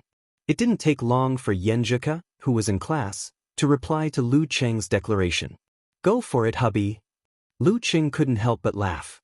First, he replied with an emoji of, I'm determined to do better with a red scarf on my head. Then, he put down his phone and set up a stance in the room. He visualized the statue of Emperor Yen, which was heavy as its core and was clothed in flames. With this, he controlled the flame force in his body and guided it to slowly condense and compress. This practice lasted for 4 to 5 hours, with occasional breaks. When more than 80% of the lights outside the window had been extinguished, darkness once again ruled the world, and Lu Cheng suddenly opened his eyes. A cluster of blazing white flames flashed in the depths of his eyes, like the sun hanging on the horizon in the early morning. Upgrading one's force was neither easy nor difficult. After grasping the essence of the Emperor Yen diagram, and using the experience of Ice Spirit Force as a reference, he successfully completed the transformation from Zhu Rong Force to Emperor Yen Force. The fire force in his body turned from red to white. It was thick and heavy, and it barely formed a cycle. He didn't need to practice it again every time he finished using it. Lu Cheng rotated his neck and shook his head, making his bones crackle like beans popping in a fire. He adjusted his breath, took the access card, and left the room, heading for the hotel pool on the 31st floor. It was midnight, and the pool was already closed. There was no one around, but this wasn't a problem for Lu Cheng. He found a window and jumped out. He jumped over the various obstacles on the outer wall as if he was walking on flat ground and entered from the other side. In the darkness, the pool was quiet, so deep that he couldn't see the bottom. It felt like a horror movie. Lu Cheng kicked off his shoes and socks, took off his t-shirt and shorts, and jumped into the pool bare-chested. There were no flowers or waves, only circles of ripples spreading out slowly. Not long after he reached the bottom. He sat down with his legs crossed and closed his eyes. His breathing had stopped. His body was isolated from the air and surrounded by gentle waves. It was as if he had returned to his mother's womb before he was born. His heart was calm. Naturally, there were slight changes in his internal circulation. His spirit could see his internal organs, fascia, blood vessels, and muscles without visualization.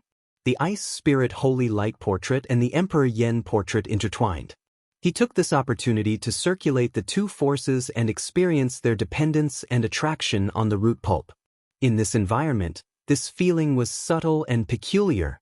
Every once in a while, Lu Cheng had to surface to breathe out the old and take in the new.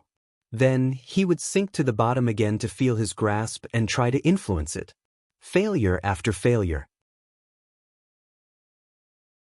Although he had pushed open the door to the inhuman stage, there was still a small obstacle before he could start to transform. It was not something that could be done overnight. It was a little past 5 and the sky was still dark. Lu Cheng swam to the edge of the pool and supported himself with both hands. He exhaled some turbid breath and a little impatience. When his emotions calmed down, the ice mirror condensed again. He continued to flip over and sink, persevering. This time, after failing to gain anything from his visualization of the Emperor Yen portrait and the Ice Spirit Holy Light portrait, he changed his train of thought and attempted force concentration. His chi and blood contracted and his mind sank inward. Ice and fire formed a balance, intertwining with each other in a rotating manner. It was as though he had formed a human body Big Dan that reflected the nebula in his lower abdomen. Inside the Big Dan, there was a sudden change. The Ice Spirit Holy Light portrait spread out and turned into a boundless background of stars. It was dark, cold, and empty. There was no heat and no sound. The Emperor Yen portrait collapsed and reformed again. It threw out streams of flames and matter, turning into great suns and stars. The two were in perfect balance, like a true projection of the universe. It was different from what it was before. Lu Cheng's body trembled. He felt as though the human body Big Dan he was holding had a subtle reflection of the starry sky above him and his surroundings. With a hum, the Jin Dan in his lower abdomen was affected and vibrated. The water rippled and the starlight flickered. Compared to the human body Big Dan, there was a sense of disharmony and imperfection. The Big Dan exploded and force gushed out. At this moment, Lu Cheng suddenly felt the subtle movement of his root pulp and vaguely grasped it. Unknowingly, he found himself floating to the surface of the water. He opened his eyes and thought about what had happened. He felt that his balance of ice and fire and human body Big Dan were more complete than Longhu Immortal's Jindan. They were also closer to nature. This would be very important for him to reach the all-cade state in the future. Sure enough, the times are changing. So is training, Lu Cheng thought happily. What a lucky thing to be standing on the shoulders of so many great masters. You can learn from the predecessors but not from them. After inspecting himself, he sank to the bottom again. Following his previous train of thought, he used force concentration to balance ice and fire and affected his root pulp. Dawn broke and the morning light shone on the swimming pool. It illuminated most of the frozen ice and frost on the surface of the water and the various hot springs that were bubbling with steam. But, with the sound of water, Lu Cheng stood up and stood on the surface of the water. Only his ankles were still submerged in the water. His hair was wet and his exposed muscles were well-defined but not deformed. Droplets of water slid down the surface of his skin, giving him the masculine beauty of a man. 1 step, 2 steps, 3 steps. Lu Cheng walked on the water without sinking. He slowly walked to the edge of the swimming pool and picked up his t-shirt, shorts, shoes, socks and other things. He casually put them on and left this level. Because of his supernatural ability, he had created a much more exaggerated spectacle than Peng Lian's. Back in his room, Lu Cheng picked up his phone. An uncontrollable smile appeared on his face. He typed a bunch of words and sent it to Yen Zhika. "You'll be able to see my 5th pin certificate in September. Yes, he had just succeeded in guiding the mutation of his root pulp. In other words, he had officially started to transform. In another 10 days, he would be completely reborn and become an inhuman. And from now on, until the transformation is complete, I will truly become stronger day by day. It will be visible to the naked eye.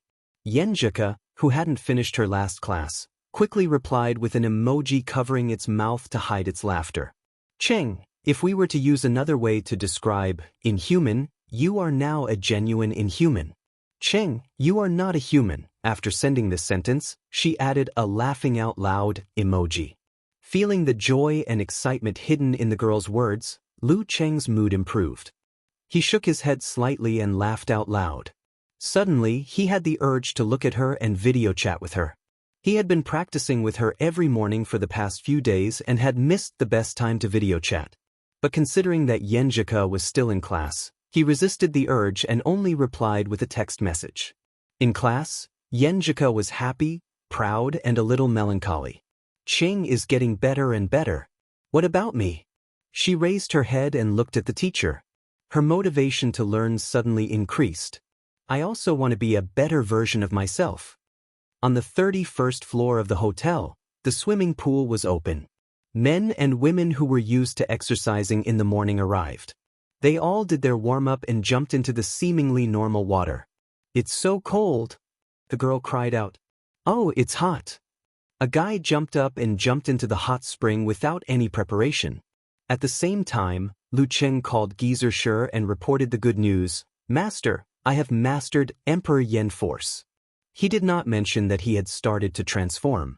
He planned to tell his master when it was almost time. Well, not bad. Geezer Shi was not surprised. He had expected it. He clicked his tongue and said, Little brat, you can try to transform now. Besides breaking through in the water, there are actually a few other ways. I think it might be more suitable for you, for example. Lu Cheng was stunned.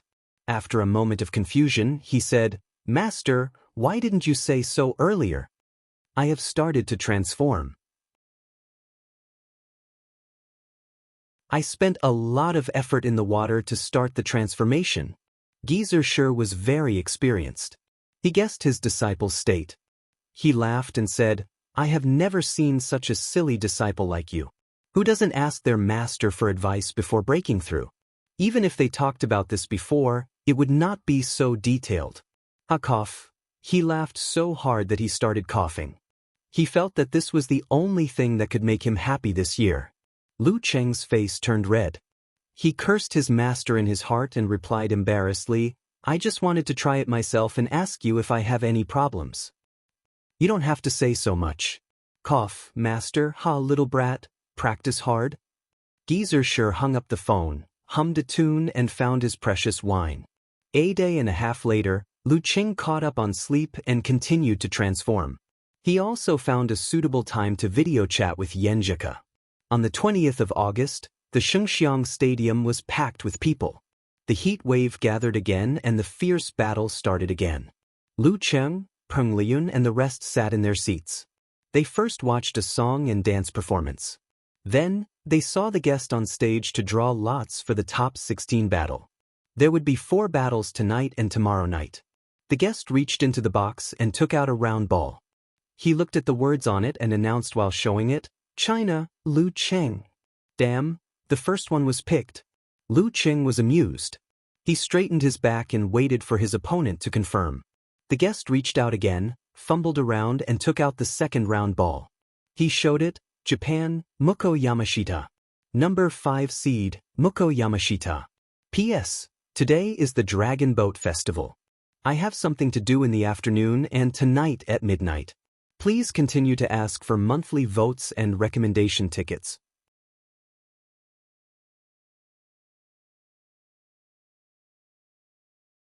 Chapter 468. Japan, Muko Yamashita. Hearing the guest's announcement, Muko Yamashita's expression changed. He revealed a smile and muttered to himself, Great! In the third round of the double elimination competition, his confidence had been shaken because of Lu Cheng's easy victory over Bako. This was unforgivable. This was the intolerable weakness in the tradition of the ultimate Hadu sect. He had to make up for it immediately and defeat it immediately. Now that he had drawn Lu Qing, it was exactly what he wanted. He would use this victory to wash away his stain. Furthermore, this could help in the completion of the secret mission. Beside Muko Yamashita, the researcher with messy hair pushed his glasses up and beamed with joy. Ichii Sakata and the rest of the team were also filled with anticipation. There was even a fanatical shout, "Muko-kun, it's time to prove the name of the ultimate Hadu sect." Since the start of the competition, Muko Yamashita's luck had been good. He had not encountered any strong opponents and had not been able to display the strength of the ultimate Hadu sect. On the other hand, Ichii Sakata and the rest had been eliminated one after another, causing the sect to lose face. Faced with the request, Muko Yamashita straightened his back and nodded with confidence. "Okay, hai." Muko Yamashita? Lu Qing was stunned for a second before he mocked himself. What luck! He had encountered an inhuman in the round of 16. He was not surprised or disappointed by the draw. The round of 16 still followed the rule of not meeting each other in the same country. Apart from the 4 of them, there were still 12 options. There were 5 inhumans and the probability of drawing them was close to 50%. On the way to the Xingxiang Stadium, he had already mentally prepared himself to face strong opponents. Without waiting for Peng Liyun and Chaoyang and Rinli to speak, Lu Qing lowered his head and looked at his phone. He sent an emoji with tears of laughter to Yenjika. "I've drawn another tiger. Schrodinger's tiger versus wild tiger Yamashita. I'm betting on quantum theory school to win." Yenjika replied quickly. From time to time, she would take out her phone to check if there was a result of the draw. She sent an emoji touching its head and said, "If you had drawn Fierce Tiger from Nakayama a few days ago, I would have been very unsure. But you have started to transform for 2 days. I have high hopes for you." Patting shoulder, "Then I can only live up to Coach Yan's expectations." Lu Qing sent an emoji. To be honest, he was quite confident, so much so that he was eager to give it a try. Muko Yamashita had only mastered Hadu in May. After changing his rank, his standard was at least half a level lower than Vagar's.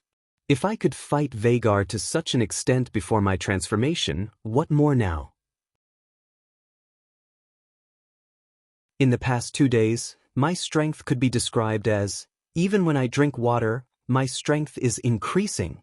After replying to the message, he felt something in his heart. He looked up and found Peng Liyun, Rin Li, and Chaoyang, and Zhong Ningtao looking at him. "What's wrong?" Lu Qing asked in confusion. "I was wondering if I should encourage you or comfort you, but looking at you, it seems that there is no need to say anything." Peng Liyun laughed and said meaningfully. This guy was happily playing with his phone, and his smile never faded. He didn't need us to say anything. And Chaoyang opened his eyes and nodded at the same time as Rin Li. Lu Qing laughed dryly and pointed to the ring. "It's the second group." In this group, Vagar was up against a non-seeded, non-wild card player. Taking the opportunity, Lu Qing glanced at the screen again and replied. At this moment, he saw a message from Talker. "I heard that you are going to fight against an inhuman?" "How did you know?" Shocked expression, Lu Qing replied. "I don't think I have ever mentioned to Little Ming about participating in the King of Youth Pro League. We have been talking about other things for the past few days. On a whim, I surfed your forum and found out that you have been handed over to the country. Now you are fighting in the King of Youth Pro League. You have even drawn the inhuman mighty one from Japan, Muko Yamashita. He has a grudge against his parents, right?" Kai Zongming said with a proud smile. "That's why I'm here to tell you something to comfort you after encountering a strong enemy." "What is it?" Lu Qing replied casually without thinking. Kai Zongming said with a sly smile, "Be strong. Get lost." Lu Qing said concisely and couldn't help but laugh. As time passed, the third group was drawn. Bantam was lucky and also faced a non-seeded, non-wild card opponent. After a while, the guests started to draw the fourth group and called out Peng Liyun's name. The atmosphere of the other representatives suddenly changed and became more tense. Without letting them guess for too long, the guest grabbed the round ball, took a look and displayed, Xingxiang Waku. Third seeded, what? Not bad. Peng Liyun's lazy expression turned serious and his eyes lit up like lightning. It seemed that he had been looking forward to facing such an opponent for a long time. Lu Cheng and the rest didn't say much and only felt sympathy for Waku for 3 seconds. It's your turn to see what a serious demon king is like. At the Xinjiang representative group, Waku put his hands in front of his chest and looked as sad as usual.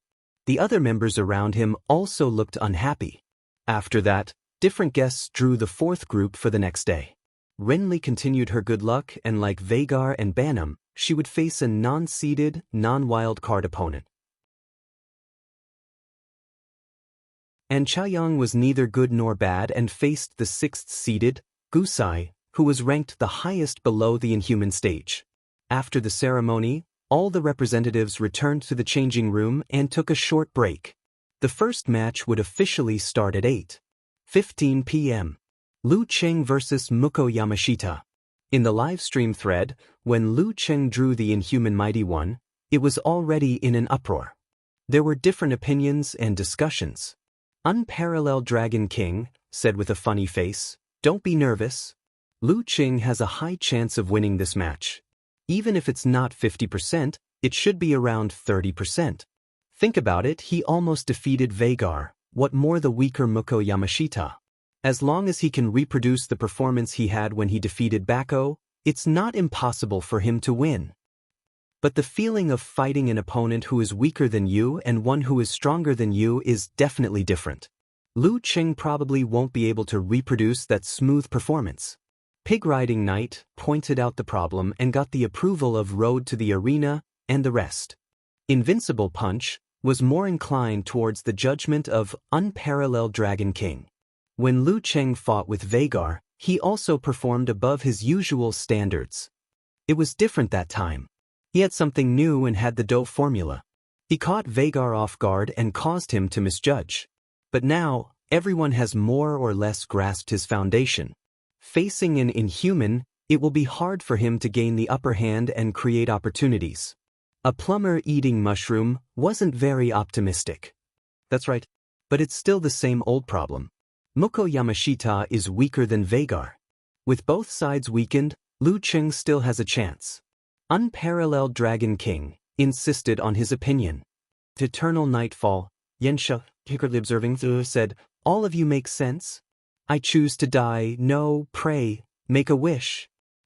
I support Xiaolong. Oh right, did any of you inform all-knowing man in ganghood and ask him to prepare to delete his account? At most 3 months. Brahmin used this to ease the anxiety and nervousness in her heart.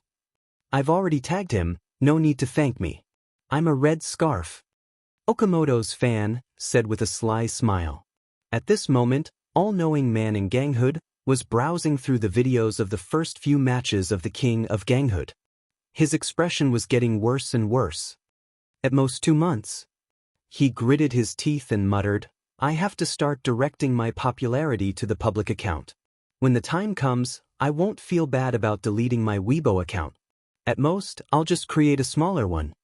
Yes, I have to hurry. I don't want Lu Cheng to break through before I'm done directing my popularity." At 8:10 p.m., all the representatives came out from their respective changing rooms and returned to their original positions. Muko Yamashita placed his hands on his knees and waited for a while. When the referee appeared, he stood up abruptly like a towering mountain. "Muko-kun, please." The researcher with messy hair bowed at the side. Muko Yamashita nodded slightly in response.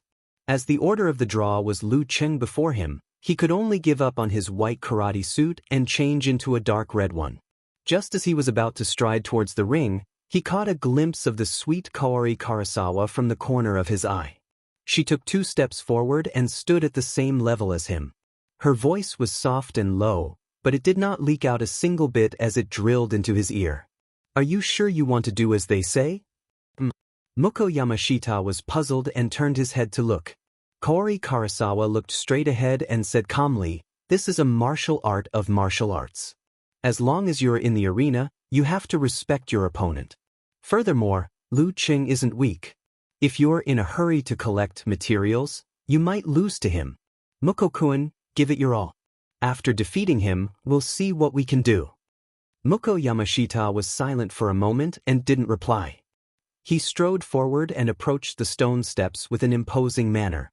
After taking 2 or 3 steps forward, he turned his back to Kaori Karasawa and nodded slightly. Glancing at the digital clock, Lu Cheng stood up and bumped fists with Peng Liyun and the rest. He could hear the cheers of good luck. At this moment, his phone rang with a special notification. He picked it up and saw that Yenjika had sent him a picture of an oven. There were cakes and other things in it. The color was a little burnt and the shape was weird. Cough, I'm taking the time to practice this. Looking up at the sky expression, said the girl. So, you want to say, good luck, I'll wait for you to eat? Lu Cheng smiled and helped her to fill in the blanks. Yenjika replied, thumbs up expression, Cheng, you know me best. Good luck. Victory for sure. Lu Cheng shouted out the slogan, pushed out of QQ, and switched to the live post interface. He threw the phone to Chaoyang and laughed out loud. Make me look more handsome in the photo. As he spoke, he walked towards the arena with his head held high. There was no fear, only the will to fight. P.S. The last day of May. Looking for a monthly ticket and a recommendation ticket. It would be a waste if it expired. You're tuning in to the Passion Pages YouTube channel. We're so grateful for your support and don't forget to subscribe to join us on this incredible journey through captivating stories.